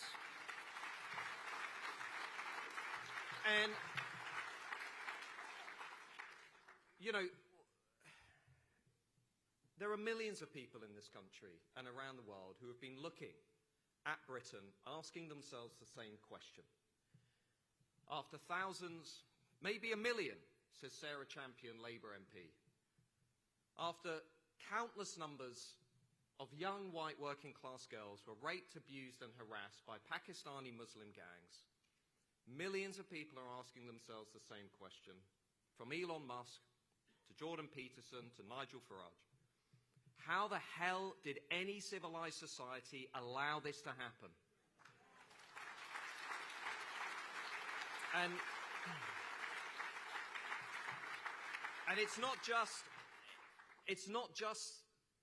that the children were raped and abused and in some cases murdered. It's that the people in power look the other way. That's what makes it extra outrageous, more horrifying, that the establishment looked the other way. And I don't think I've ever felt as outraged as I felt a couple of days ago when I woke up to listen to Keir Starmer, our Prime Minister, casually describe the millions of people in this country and around the world who want answers, who want the truth, who want justice, as amplifying the far right. That's what he said. He said everybody who cares about this issue is far right. Having watched the Labour Party for the last 30 years do everything it can to avoid talking about this issue, it's disgusting. It's absolutely disgusting. And what the Labour Party is desperate to do is to turn this into a story about Jess Phillips. Is to turn this into a story about Elon Musk. The mainstream media too, by the way. Nobody wants to actually engage with the underlying issue, which would mean holding a national inquiry. I want to know the truth. I want to name and shame. I want to know why there are still members of Parliament in the House of Commons today who rejected local inquiries in towns like Oldham. I want to know why there are police officers who are still serving today, who knew what was going on and didn't do anything. I want to know why there are social workers who still have jobs, who didn't do anything about this issue. And to be frank, I'm sick and tired of listening to mainstream legacy journalists in this country complain about Elon Musk, when the blunt reality is, if you'd been doing your job, if you'd been pursuing truth, if you'd been treating these girls with as much interest and respect as you treat people like George Floyd, we wouldn't need Elon Musk to actually deal with this issue.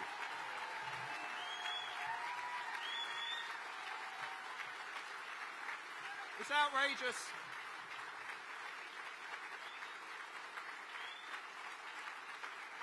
It's outrageous.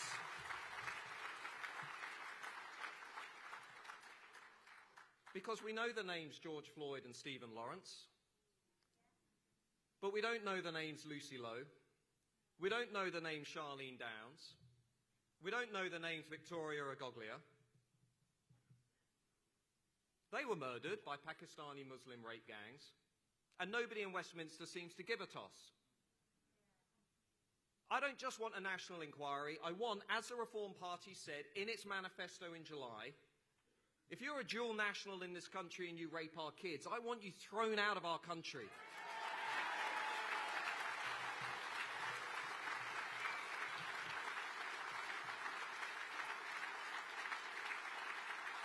It's not difficult.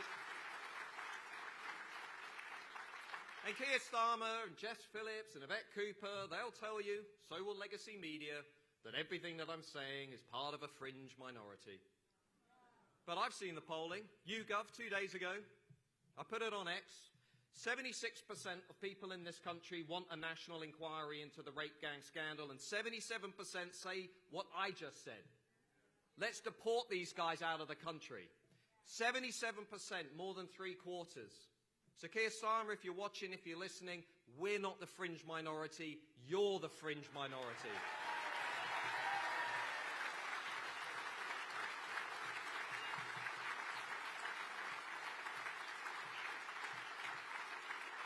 It's about time a movement starts speaking up for the forgotten sensible majority in this country, and that is this movement. That's the reality. Now, they'll call everybody to the right of Chairman Mao far right. That's what the Labour Party do. That's what they do all day, every day. But if the Labour Party are watching, they're listening, you're the party that's clamping down on free speech. That's what they're doing. The first thing Keir Starmer's government did, removed a law protecting and promoting free speech in universities. Labour didn't want that. They got rid of it. They're now promoting a definition of Islamophobia to shut down on debate about Islam and cultural practices within Muslim communities, which, by the way, includes a specific reference to the rape gangs as an example of Islamophobia. They've been jamming woke ideology down our throats for 15 years, and I'm supposed to believe that the guy who says that 99.9% of women don't have a penis, he's mainstream and I'm a radical. Bananas.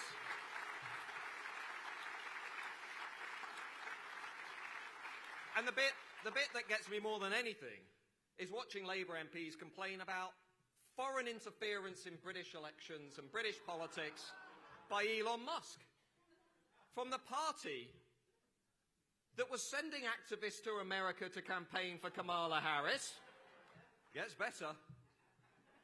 From the party that was actively plotting with the Democrats in the US, under Morgan McSweeney, Keir Starmer's chief of staff, a company he founded called the Centre for Countering Digital Hate, were going to America to get this, and I quote directly, kill Elon Musk's Twitter. And you wonder why Elon Musk might be a little bit irritated. As I said to Barry Gardner on GB News the other night, or as I like to call him, Beijing Barry, on account of the fact that apparently some money went his way from China, I couldn't possibly comment. I said people are looking at this and all they see is rank hypocrisy. Because look, if you didn't complain about Barack Obama coming over to this country in 2016 and telling everybody to remain in the European Union, and now you're complaining about Elon Musk, you're a hypocrite.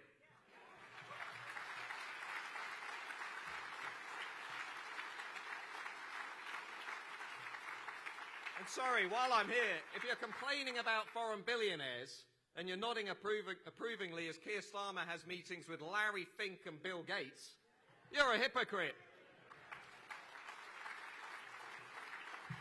So look, there is a plan to turn this country around, and there is a plan to get what everybody in this room wants, and I include myself in that. I want my country back. I want my country back. And there is a plan here. But complaining about the state of the country isn't enough. This is actually a movement that has a serious plan from illegal migration, the economy, the state, woke ideology. It was ahead of the curve at the election on all of these issues. It's number one in the polls. So what I'm saying is, don't be pessimistic about the country. Don't leave today thinking everything's terrible.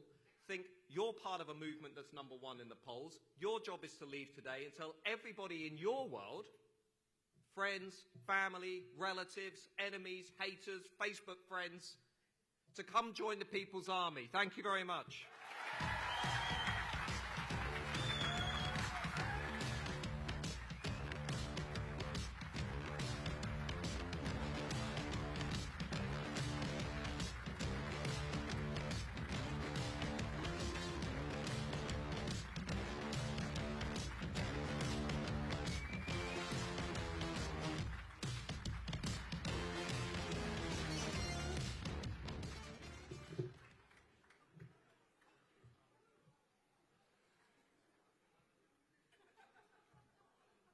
Okay, all right, folks, it's with great enthusiasm that I introduce to you today a remarkable leader that embodies the true spirit of the people, a man who is not just a politician, but a true voice for every person here today. Please join me in welcoming Lee Anderson, elected Member of Parliament for Ashton. Wait a minute. Whoa. For Ashton, Lee is a...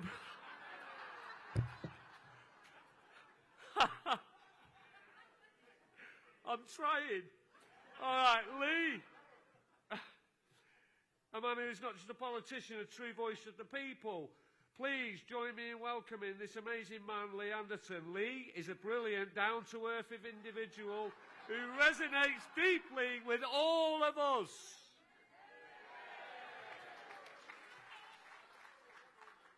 His unwavering commitment to his constituents. Hang on a sec. With his heartfelt rallying call of, I want my country back.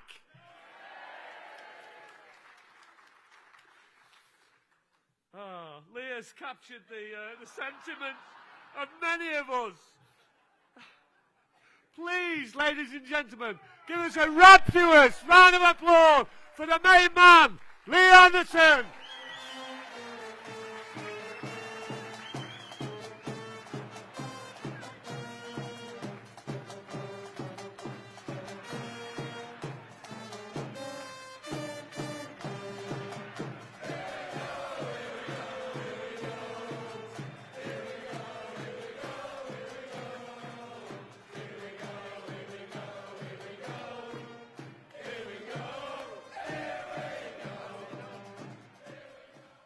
Thanks to Mark Butcher, what a load of rubbish that way, weren't it? It went down. Oh, Christ.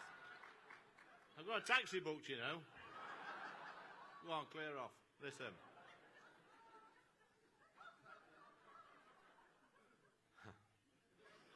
Welcome, conference, and a Happy New Year to everybody in this room today. And it is indeed a pleasure to stand here before the People's Army.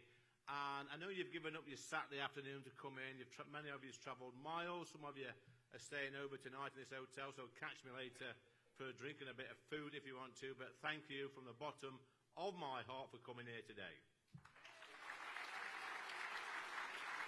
Thank you.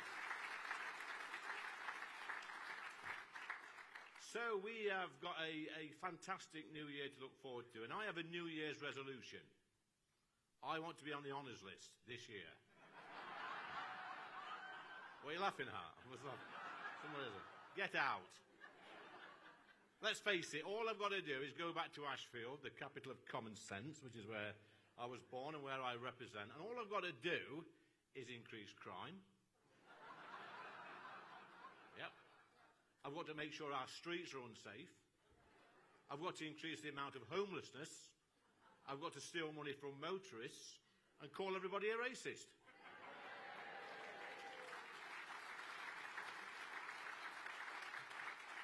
Oh, by the way, a massive congratulations to Sadiq Khan, who just a few weeks ago received a knighthood.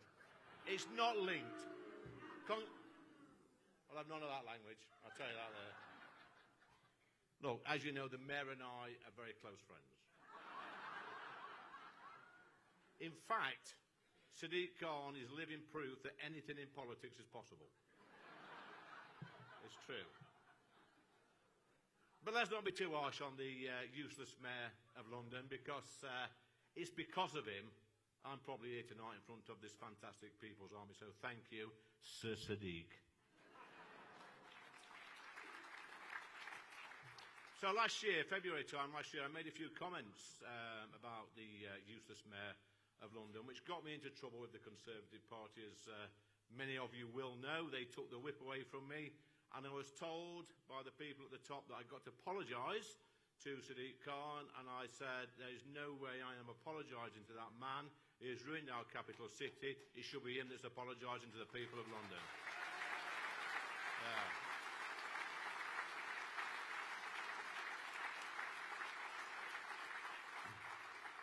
Now, I beg your pardon, darling? Top man. Thank you, darling. I'll see you later.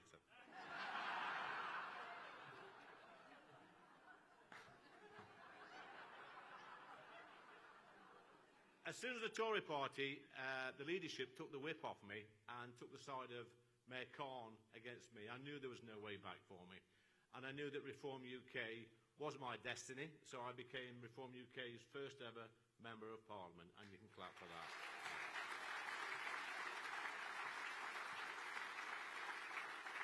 And I tell you what, conference, I could not be happier, so thank you for having me.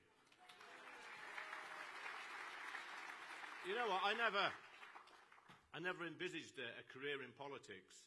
I never thought to be an MP. It was never something I actually thought about, but just in a few short years, I went from being an MP to the Deputy Chairman of the Conservative Party to the first ever MP Reform UK. And for the first time in my brief career in politics, I feel truly at home with Reform UK. I feel that this party, actually, this amazing party, has captured the mood of millions of people, decent patriots up and down the country, people like you. You are.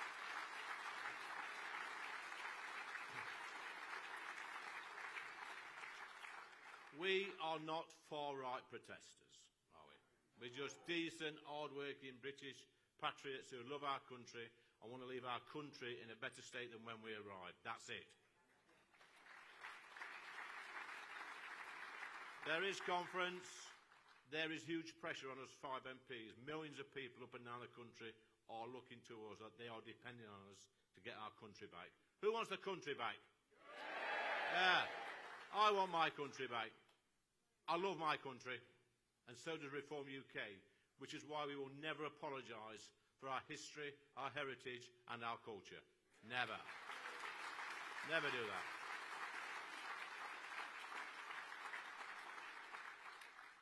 And my message is clear. If you do not embrace our way of life, our history, our heritage, our culture, and respect our laws, then clear off. Go away.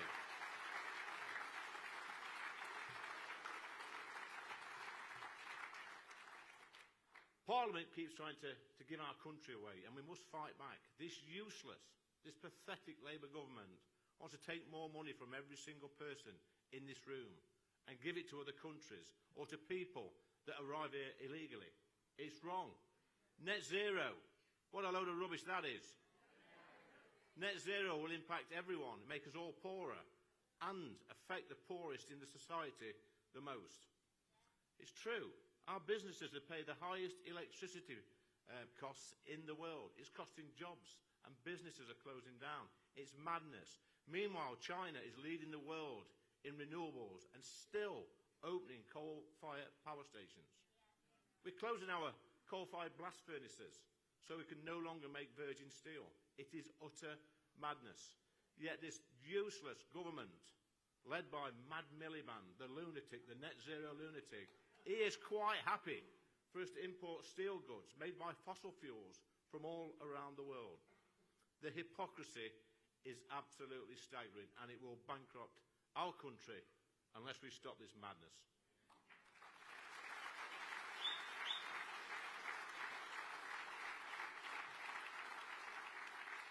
Just think about this. Drax Power Station in North Yorkshire, it used to produce electricity from coal mined at a nearby coal mine. But we decided to close the coal mine, and in our quest for this net zero madness, we now import trees from North America in the form of wooden pellets to burn at this power station, and we class this as renewable energy. More madness.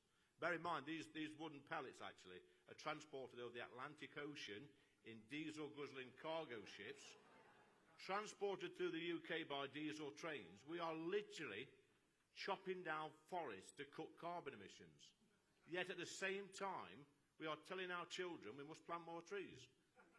You could not make this nonsense up. And to cap it all, it's costing us £2 million a day in subsidies while we've got pensioners freezing to death because they've had their winter fuel payment stopped. Shame on Labour. Shame on Labour.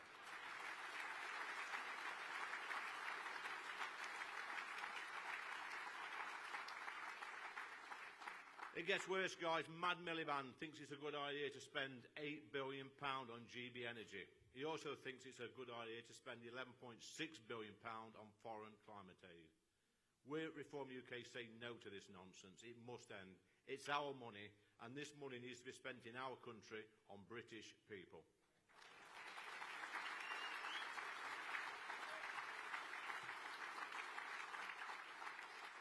Over 150,000 illegal migrants have entered our country over the past few years, and most of them are young men. They are not fleeing a war. They're not fleeing persecution. There is no war in France. And even if they were fleeing a war, what kind of a man leaves women and children behind in their own country?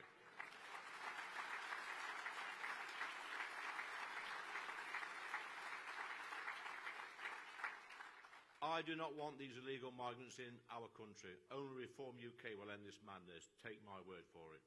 But this Labour government are doing the impossible. They're making things worse. You know, when Keir Starmer, just a few weeks back, he said, a few months back actually, he was talking about releasing the sausages. I mean, I thought it was a slip of the tongue, but he's actually done that. But what he's done is he's released some silly sausages, and he's put them in his cabinet. Look who we've got running the country. Free Gear Keir. Rachel from accounts. You know that one, don't you? We've got that famous no-brainer, Angela Rayner.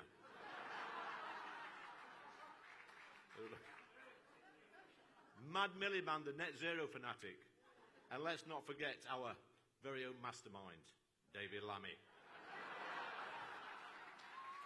Yeah.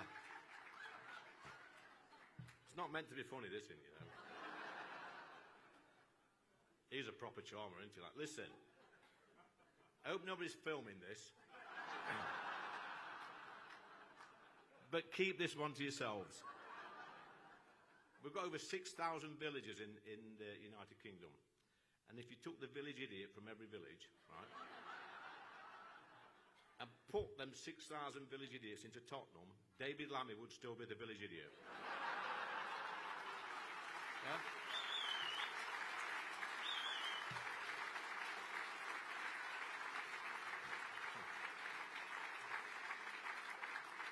This is a proper political speech, isn't it, this? So you know what? You know, here at Reform UK we've got Rupert Lowe.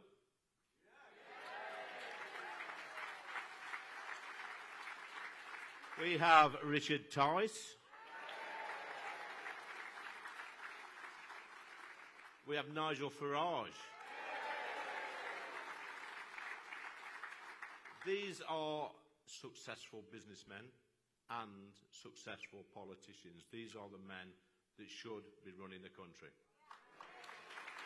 Yeah. And look who else we've got. We've got our brilliant chairman, Zia Yusuf, who was on earlier. A brilliant man. Yeah? We have Nick Candy, our treasurer, another successful businessman. And who do we have as a really good friend of Nigel? We've got President Trump.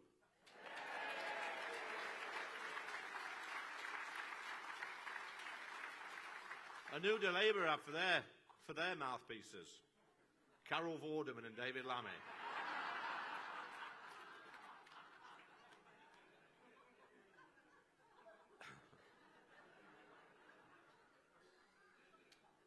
The grooming gang scandal, the rape gang scandal, has cast a dark shadow on our country.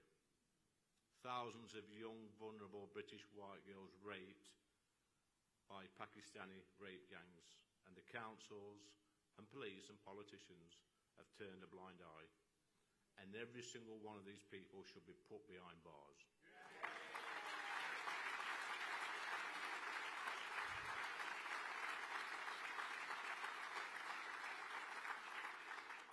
Just a few weeks back, Labour's Jess Phillips said no to a public inquiry to the child sex abuse in Oldham.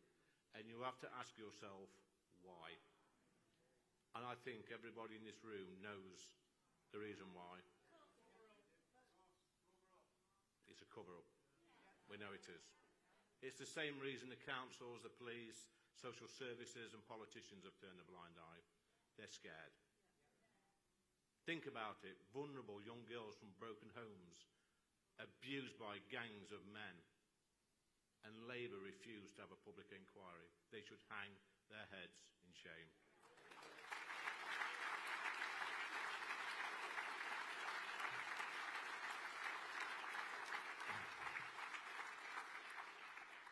I could go on, guys, but have no fear. The Reform UK Rescue Party is here. We're here. We're in the building. Let's cast our minds back to 12 months ago. We had less than 15,000 members. We was polling about 10% in the polls.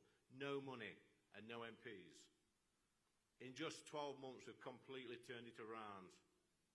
We've got over 170,000 members now, 5 MPs, money in the bank. Okay. I was trying to keep that a secret for later, but you know what? There's always one, isn't there? You've got to shout it out. Okay, 180. We've got a brilliant new treasurer, a brilliant new chairman. We've got dozens of councillors around the UK. We've got Dame Andrea Jenkyns as our mayoral candidate in Lincolnshire.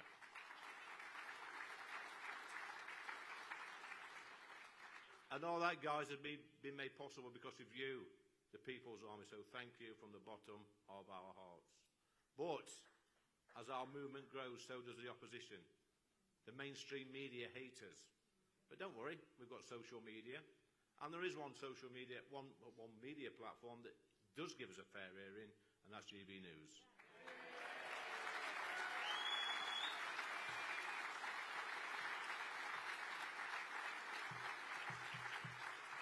You will know, conference, that last year at the Birmingham conference, I ripped up my TV licence reminder on stage. Well, the bully boys have been back to the door. They've been told to clear off. I haven't got a copy of the letter to rip up, but I would do if I had it here. But I'm telling you now, I am not paying one single penny to pay for the pension of perverts like Hugh Edwards. Rip it up. Conference. We have a mountain to climb, but we have all the momentum. We've got local elections this year, Scottish and Welsh elections next year, and we must take the fight to every single ballot box in the country. But we, the People's Army, can do this. We must stick together. So, guys, a couple of requests. Help us sign up new members. Help us raise money. Help us deliver leaflets. Help us on our path to victory. And then one day you can tell your children and your grandchildren that you were part of a movement that took our country back. Thank you very much, conference.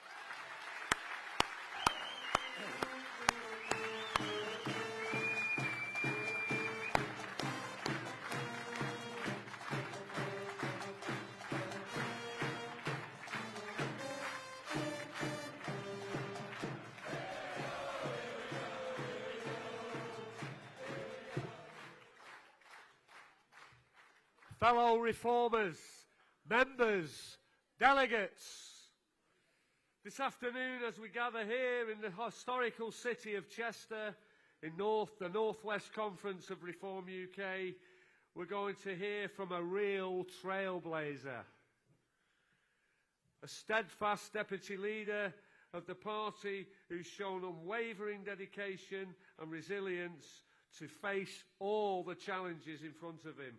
Richard has become a remarkable individual and he's kept all of the party priorities alive. Without him, sometimes it felt like there was nobody willing to step up, inspiring countless supporters along the way with a sharp mind for policy and a head for people, a heart for people, where he connects with all of us. Richard embodies the values of determination and integrity. His commitment to assuring all of us that our voices will be heard and addressed has made him a vital force in the movement. Today, this sounds like a party political achievement when we bring Richard Tice to the stage. Thank you, ladies and gentlemen. Richard Tice.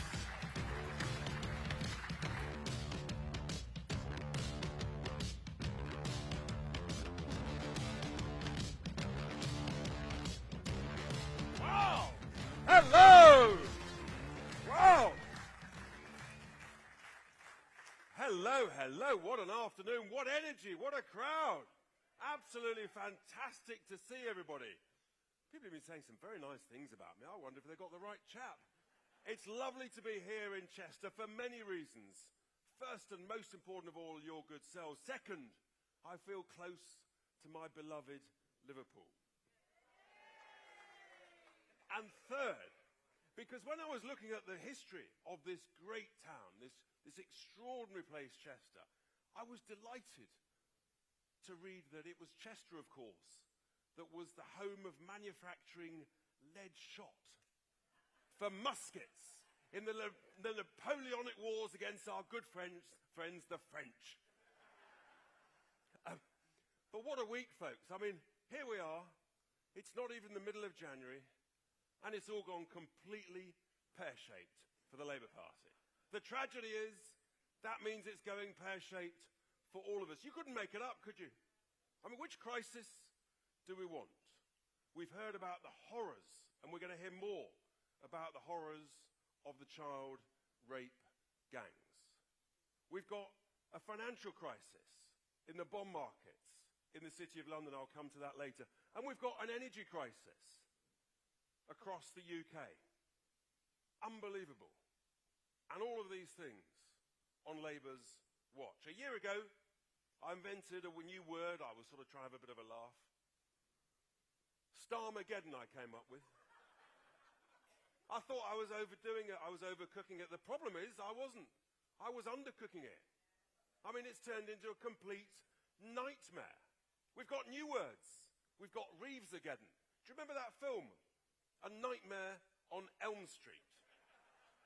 Well, the truth is, folks, we've got a nightmare on Socialist Street. That's really what we've got. And we've got two people who are involved in ruining our country.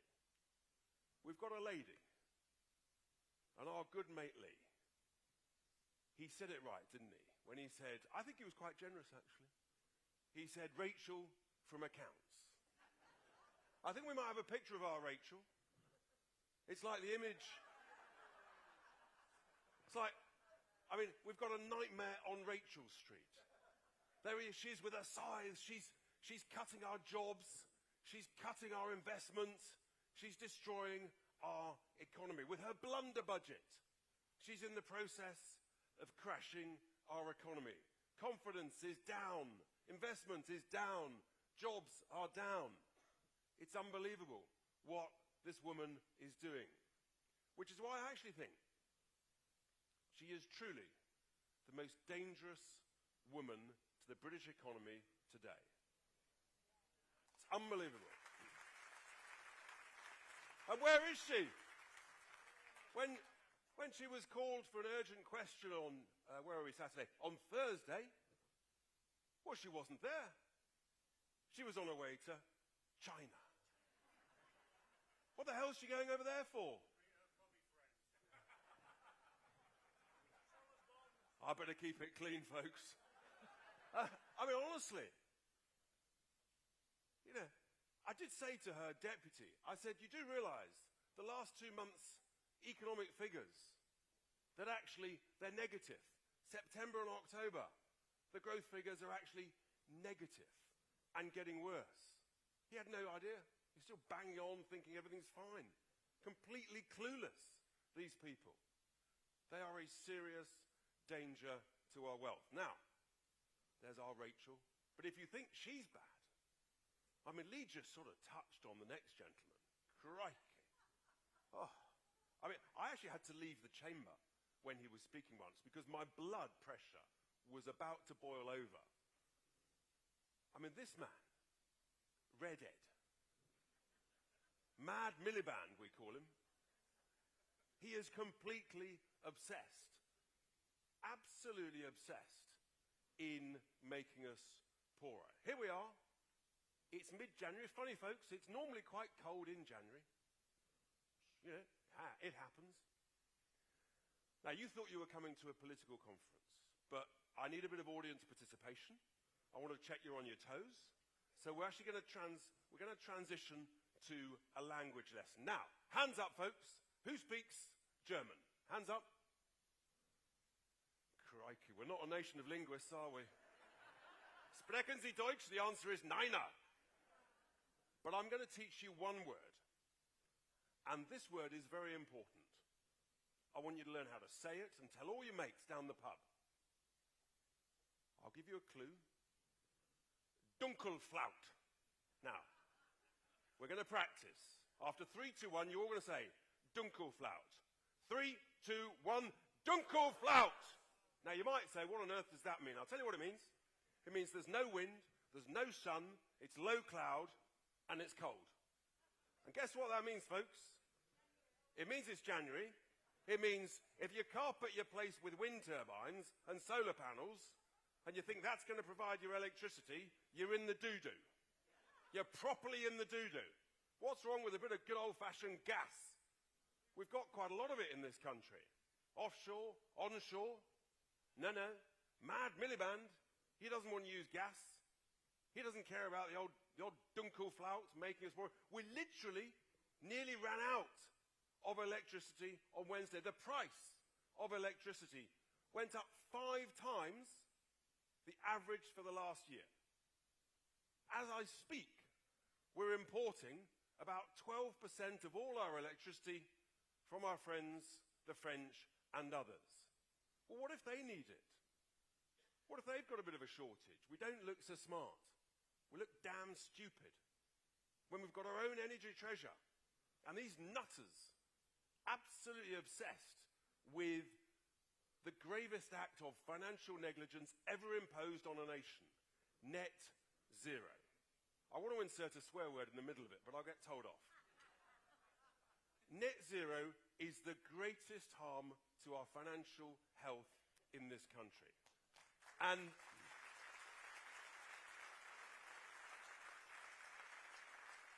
I'll tell you what, if you think, we got a few scars on the back from Brexit. We got called all sorts of names.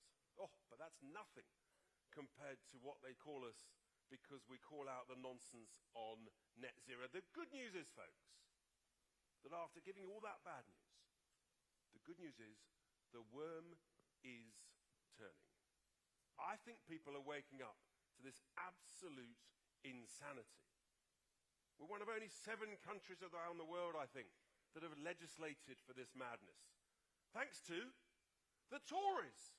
I mean, if you think Miliband is bad, the Tories started this. I mean, if they weren't content with the damage they've caused to our wealth and to our culture with mass immigration, no, they've damaged our wealth with the lunacy of net zero. But the good news is, there's lots of good news, actually. We have to be optimistic. It's only 4 years to the next general election. And the next bit of good news is we are going to win it. Come on!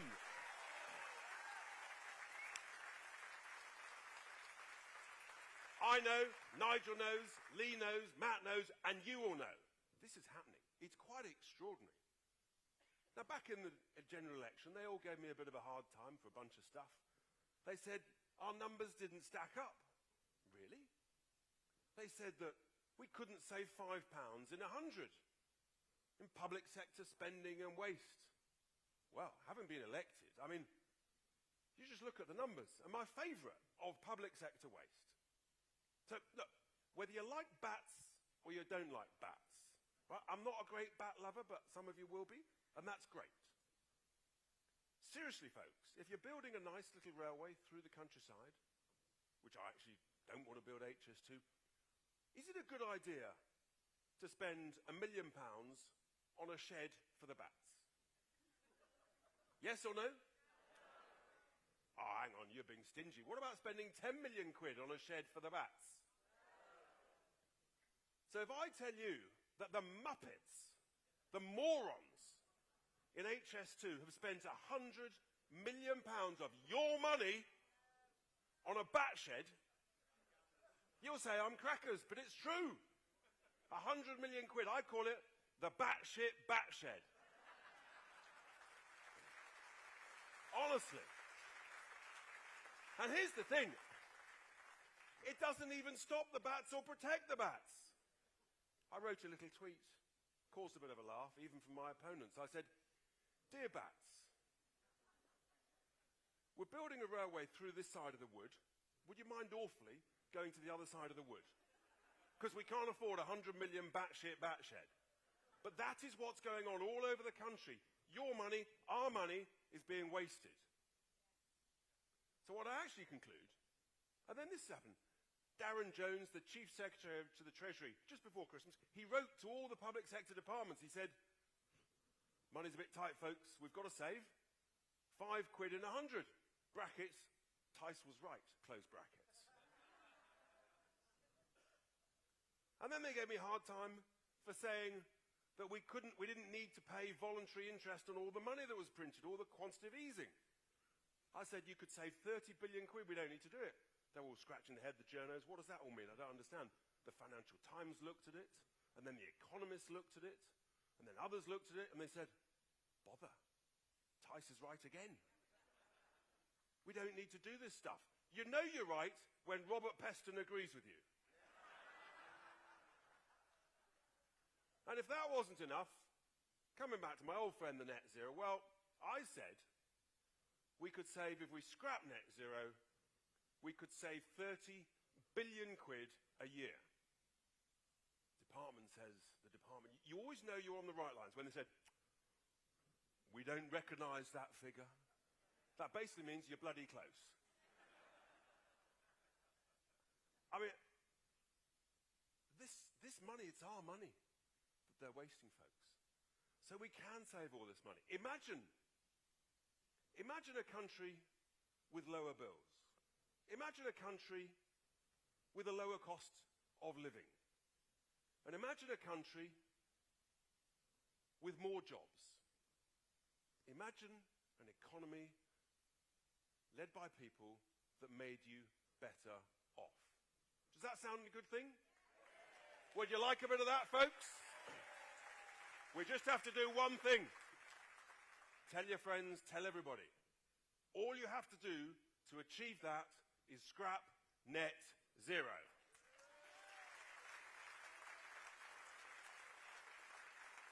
And that's why we must have hope. That's why I believe that over the next few years, we're going to achieve great, great things under the superb leadership of Nigel Farage and all the others that are getting involved. It's incredible. This year we've got some elections this year. By-elections. We've got some council elections. And then next year we've got Welsh elections. They're terrified of how well we're doing. We've got Scottish elections. And we're going to surprise everybody. Because we're going to start winning, we're going to keep winning, and we're going to win, win, win. Do you want to win? Yeah. And then, folks,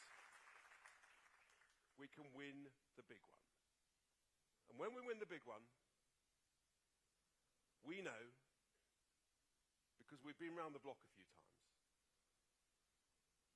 that not only can we save our great country, but we can make Britain grow again.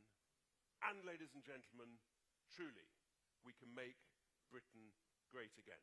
Thank you very much.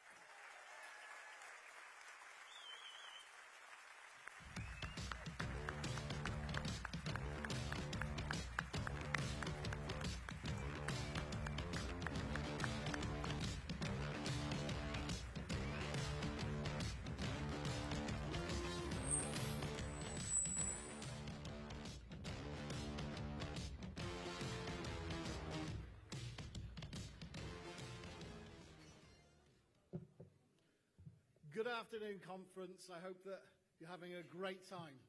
My name is Simon Evans. I am the chairman for West Lancashire Reform.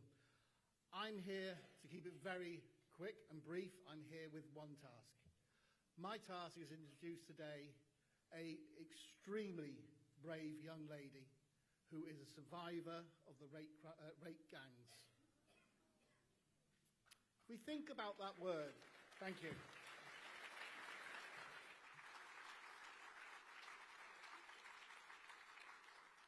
If we think about that word, rape gang, grooming gang, how on earth has this country got to this state that this is a problem. It should never, ever have happened.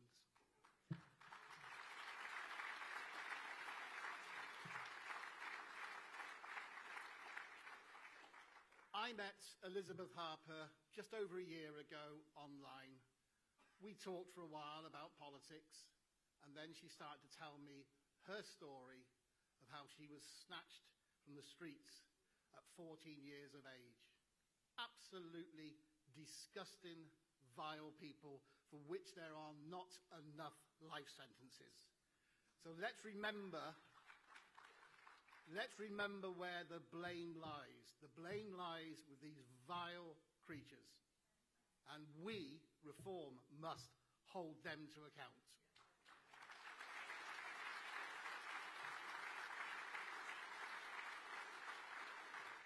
For 14 years, the Tory government had the opportunity to do something. And suddenly, Badenoch is standing up in Parliament, going on about it. She never mentioned it when she was in power, and they did nothing. 14 years, the Labour Party had 14 years to prepare and to plan to do something. And what are they doing? Nothing. No inquiry. It is an utter disgrace and an utter outrage. It's not about me, it's about Elizabeth and about all those people who have suffered. Elizabeth is one of the strongest, bravest, tenacious young women I have ever known, and she will be coming to the stage soon. I would ask you, out of respect, please don't take pictures from the audience. It's a brave and scary thing to do, believe me. She has campaigned fearlessly and tirelessly for the last 10 years.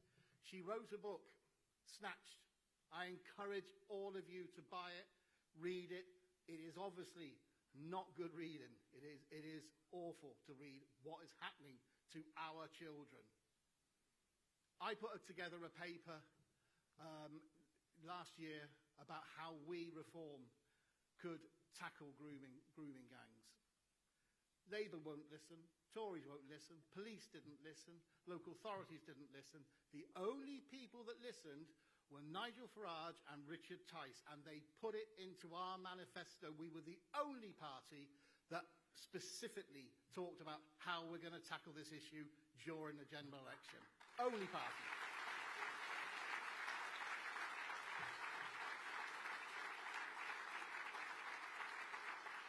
Elizabeth came to my election rally and stood up in front of 250 people in Ormskirk and spoke for about 20 minutes to half an hour, and she received, quite rightly, a standing ovation at the end of that. I'm going to invite her to the stage now. I would ask you, let's have a standing ovation and welcome Miss Elizabeth Harper. Thank you very much, President.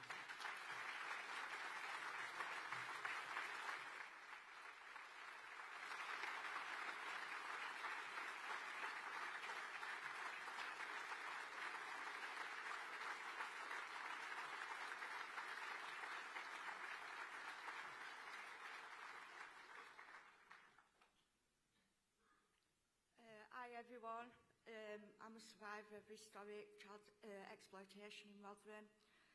I say I'm still a survivor of child exploitation, but I am also still to this day trying to survive the broken system that started from systematic failings from those that were paid to protect. This is a little bit about my story. I was groomed, drugged, trafficked and raped by gangs in Rotherham. My abuse started when I was 14.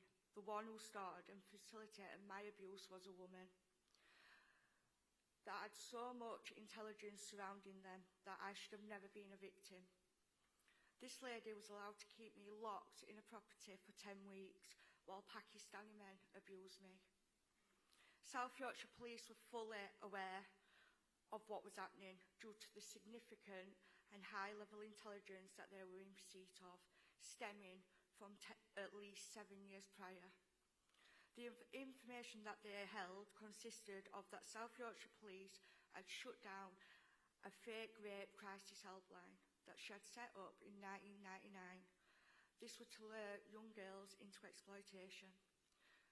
After South Yorkshire Police shut down that hotline, Rotherham Borough Council decided it would be a good idea to give her a taxi contract to provide taxis to pick young children up from school.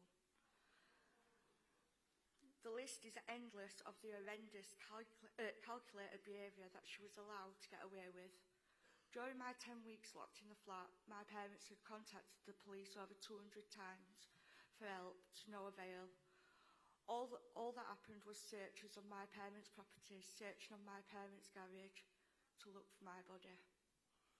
Anything to blame anyone than those adults that was abusing children. One day, something made the police act. You might think, yes, they came to stop the evil crimes being committed against a child. No, instead they arrested my dad. And this was because he tried to save me.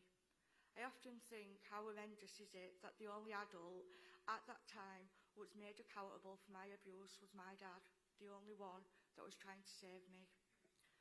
My abuse carried on for 4.5 years, right under the eye of those that needed to protect me. I can't stand here and go into full details because I probably would still be here telling you all in 10 years' time, but mine is just one story in around 250,000 victims of this country. I'm glad that this has come to light again. This, and finally the world, is watching the extent of what we had to go through. I am on a fight for a national inquiry to be held. We as a country need to see how far this actually goes and who is responsible. Yes, there has been singular inquiries just in 6 towns out of over 50 towns and cities across this country. We need the dots joining together to see this for what it is. It's organised crime. We need proper data on the motives and the drives of the perpetrators involved.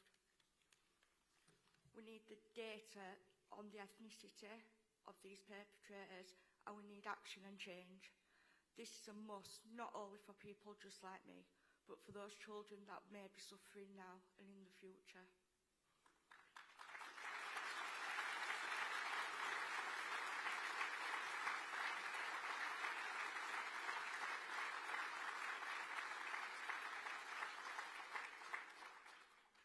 I'm just about done, but all I want to say is that people like yourselves that are sat here, we need you. We need you to be our voices and to get proper change into this government.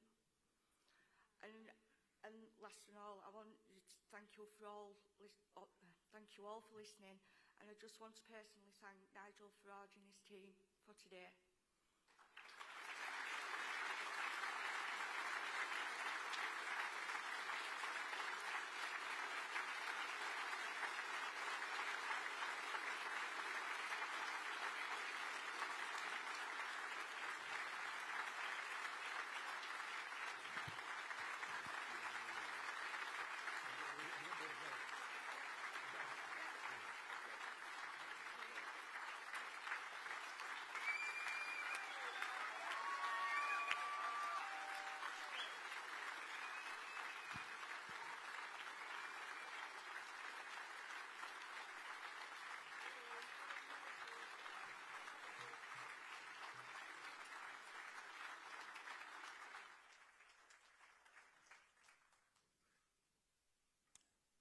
That was brave.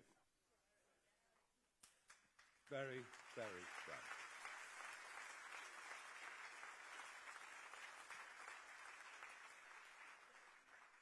You've just heard Elizabeth's story in this room this afternoon. And as a result of her coming up and doing this, with many, many media channels here, many more will get to hear her story. But how many people are there like this whose stories have never been told? How many thousands, tens of thousands of men, and in some cases, as with this one, female accomplices, are still living out there, have never, ever been picked up by the police, who've never faced prosecution for something that I think almost represents the most unique evil I've seen in this country in my lifetime. They're out there.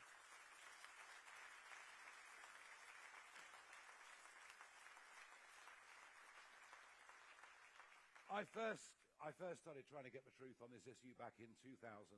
And of course, for daring to even talk about it, you can imagine the kind of names that I was called.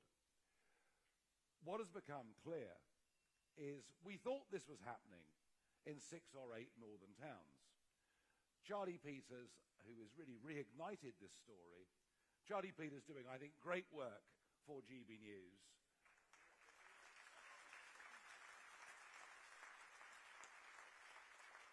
Has shown us that he has evidence that these barbarities have taken place in at least 50 towns. But I'm beginning to hear stories now from Scotland, to hear stories from all over the country, including southern England as well. I don't think any of us have any idea of how widespread this is.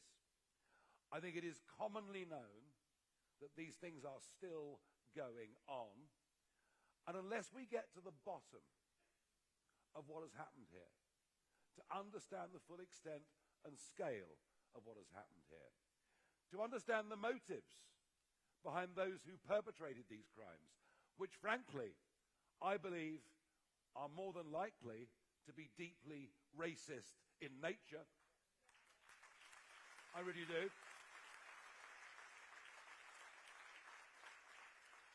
Unless we confront this head on, we are never going to have a path for stopping it in the future. And yet, all through this, social services ignored what they were told, didn't act on even what the victims themselves said. They frankly weren't believed. The police in many of these towns have acted abominably. I saw today a tweet that was put out from West Yorkshire Police in Bradford in 2017 to say they'd written letters to warn people against crimes of a sexual nature. Letters! They should have been interviewing, arresting, charging, and putting people in prison, and they weren't doing the job.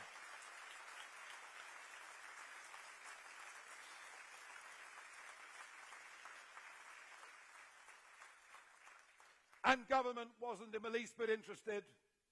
It's all well and good for Kemi Badenoch now to say there should be an inquiry. She's been in Parliament for 8 years.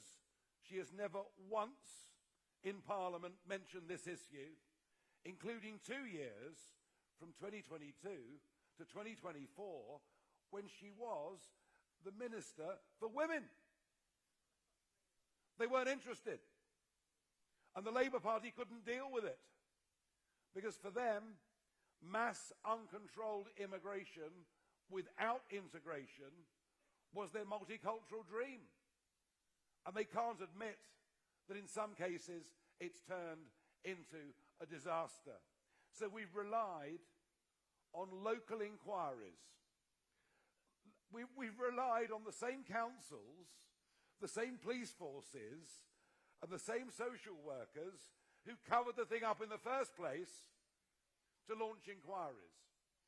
And that is why we need a full national inquiry, not, as the J report was, into the broader issues of abuse of children. That was a shotgun approach.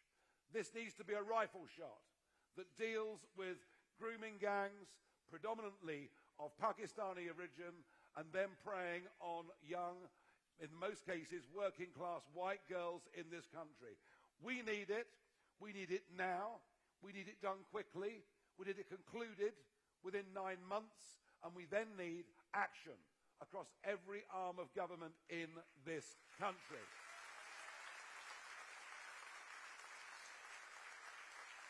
And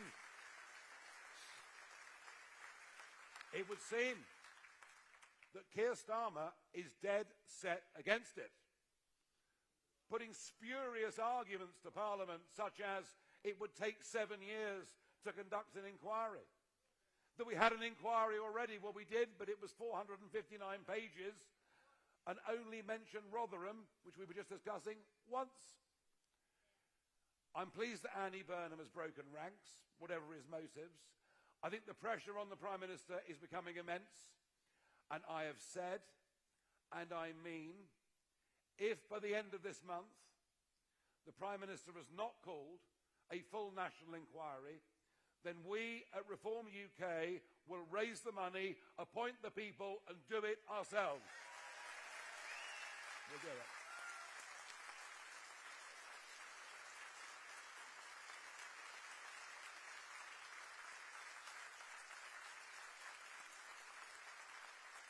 Thank you. We've had enough of living in two-tier Britain. Had enough of two-tier policing. Had enough of two-tier justice. Had enough of us all being divided up as to whether we're black, Asian, white, as to what gender we might be, what our sexual preferences are. I mean, I don't want to know. We believe that to live in a country that works, and by the way, this is what we believe in, family, community and country. Aren't they the most important things to all of us, to everybody in the country?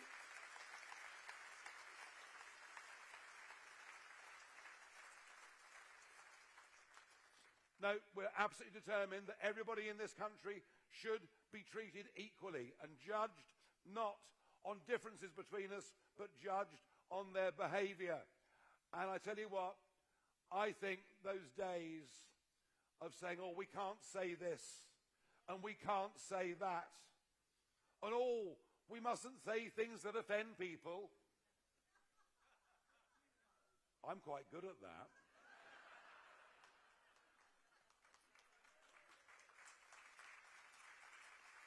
And of course, I don't mind in the least if people say things about me.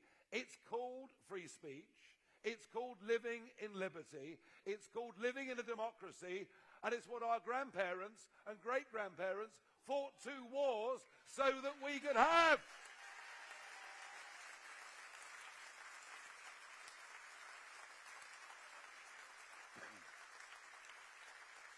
So we know what we stand for, we know the values we believe in, and we will stand up and fight and defend them. And perhaps one of the advantages is that we're not classic career politicians. Too much of the front benches, and indeed much of the back benches of the 2 parties that have dominated politics in our country since 1918, you know, their ambition from university through research office is to become an MP or to become a minister. Actually, those of us that make up Reform have got some real life experience. There's not a single person on that Labour front bench who's ever worked in private business. Not a single one. So is it any wonder they're making such a haulix of it? Including our Chancellor of the Exchequer, very senior economist from the Bank of England. And well done, Lee. Lee stood up in Prime Minister's questions and called her Rachel from accounts, and that's what she'll be known as forever.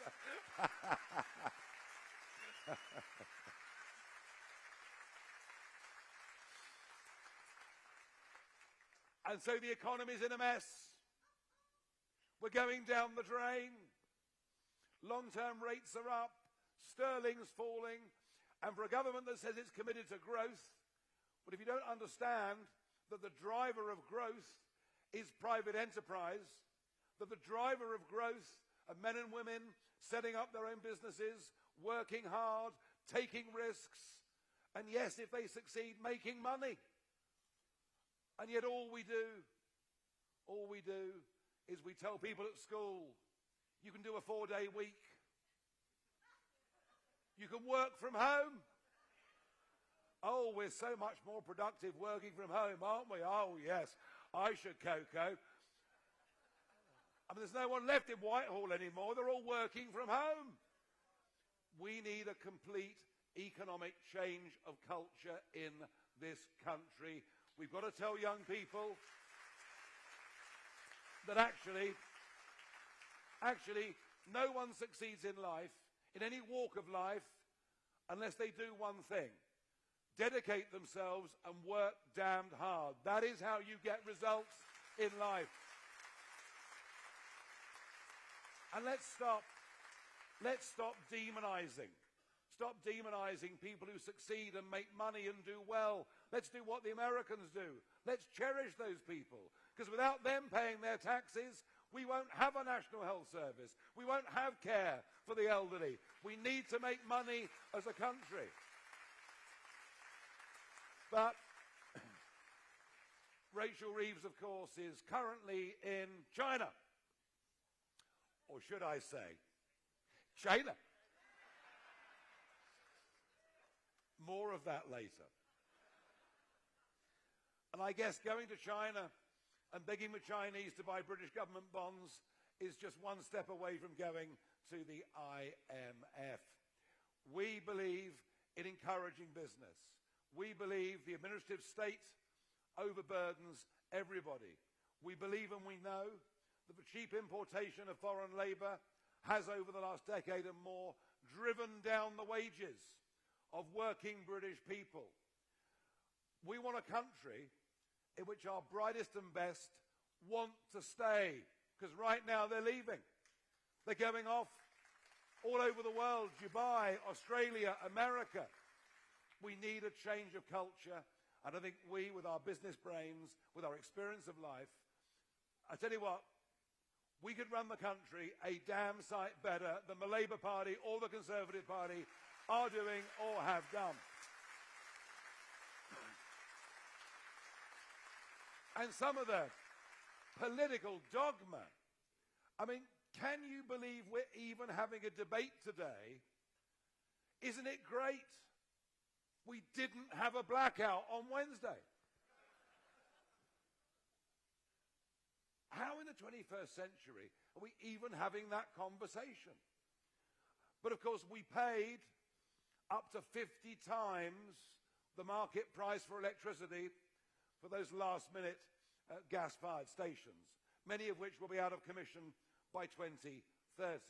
This is the lunacy pursued by the Conservatives and now followed by Labour, and God knows Miliband won't stop until every square yard of land is solar and our seas are all full of wind. Well, as we learn, I'm sure Richard talked about Duncanflout. You didn't disappoint me, thank goodness for that. We've got another 7 or 8 days of this coming. And we're still importing electricity from Europe. Well, one day they'll need it more than we do. These are the idiots that are leading our country, that have given us expensive electricity, that have given our businesses the most expensive energy in the world, and we're being deindustrialized because of it. We need plain, good, common sense in government, not people following ideology that is failing and will fail and is leading us to economic and social disaster. And I believe reform can do that. We've got the people and we're good enough. Now, it's been this time last year, I was fresh back from the Australian jungle. Thinner and fitter than I'd been since school. 3 weeks without drinking, which I'm doing again, by the way. I'm on dry January. You don't believe me, do you? The papers have said my leadership could be under threat. Maybe this is what does it. I don't know. But I really didn't this time last year think that I'd throw myself back into politics, because I'd done it for such a long time. And I'd done it with one really big goal, which was to take on the establishment over their obsession with us becoming ever more deeply enmeshed in the political project of European Union. And I fought and fought and fought and stood in election after election after election, because I thought we should be an independent, self-governing, free nation. And in the end, we did it. In the end, we voted for it. Thank goodness. But I just couldn't. In the end, I just couldn't stand aside. I could not stand aside and watch Brexit Brexit be totally botched. Watch promises of bringing net migration down to tens of thousands a year, repeated in manifesto after manifesto after manifesto, to end up with net 1 million coming. And to be told, don't worry, they're all coming to work. They're all paying their taxes. And now we learned the last 3 million that came from outside the European Union, only 16% are working. And we're getting poorer as a result of it. I couldn't just stand aside and watch these things happening. So I thought I'd throw my hat back into the ring, which I did on June the 3rd. And that first promise was kept. I said we establish a beachhead in Parliament and get millions of votes, and we did it. And I think the 5 of us are punching way above our weight. I really do. I really do.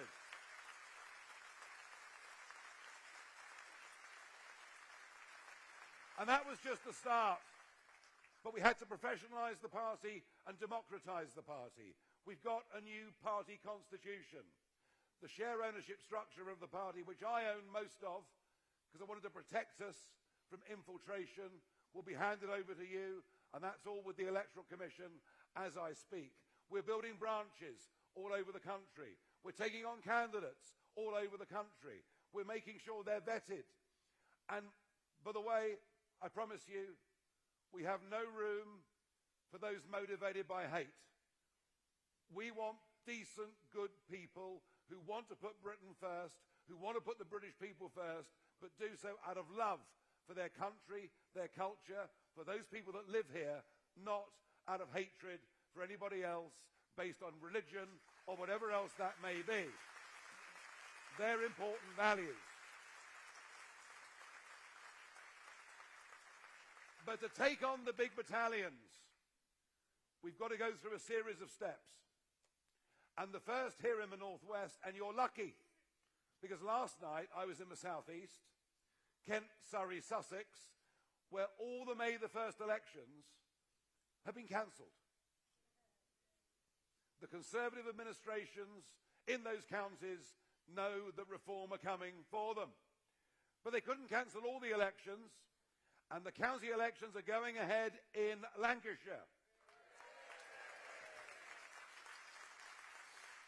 And we've been winning. We've been winning some by-elections in Lancashire. I think our prospects are incredibly good. The year after, just over the border, we'll have the elections in Wales, where already we're in second place in the opinion polls and could cause a massive shock. So I want all of you that are here today, if you haven't yet committed to helping, and we can all help in whatever way that is, please, after this meeting, go out to the lobby. There are man tables there, wherever you're from, you know, Lancashire, Merseyside, Cheshire. Please go and sign up. Please help us. And who knows, there could be a by-election in Runcorn that comes up at some point this year as well. So please engage. And the really exciting thing is, the country is warming to our message. We're told that no one attends public meetings anymore. Well, this one was sold out many times over. And as I speak to you, there are people, huge numbers of people, watching us on live stream, and I bet you were as moved by what Elizabeth had to say as we were. There were many tears in this room, and we do care about these things, and we do care about our country. We do care about our people, and I urge you, if you haven't yet, please join us. And people have been joining us. Now, you've seen the live ticker, haven't you? I can't stop looking at it. I mean, maybe I'm getting old if I'm thinking about the ticker at 3 o'clock in the morning and other things, I don't know. But it's quite exciting. Now, who here watched the darts last week? Luke Littler, wasn't that amazing? And what is the top score in darts? And how many members have we got? 180,000 members!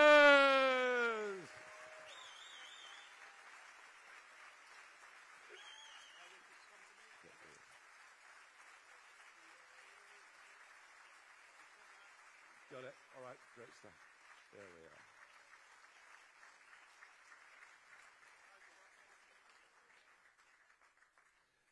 are.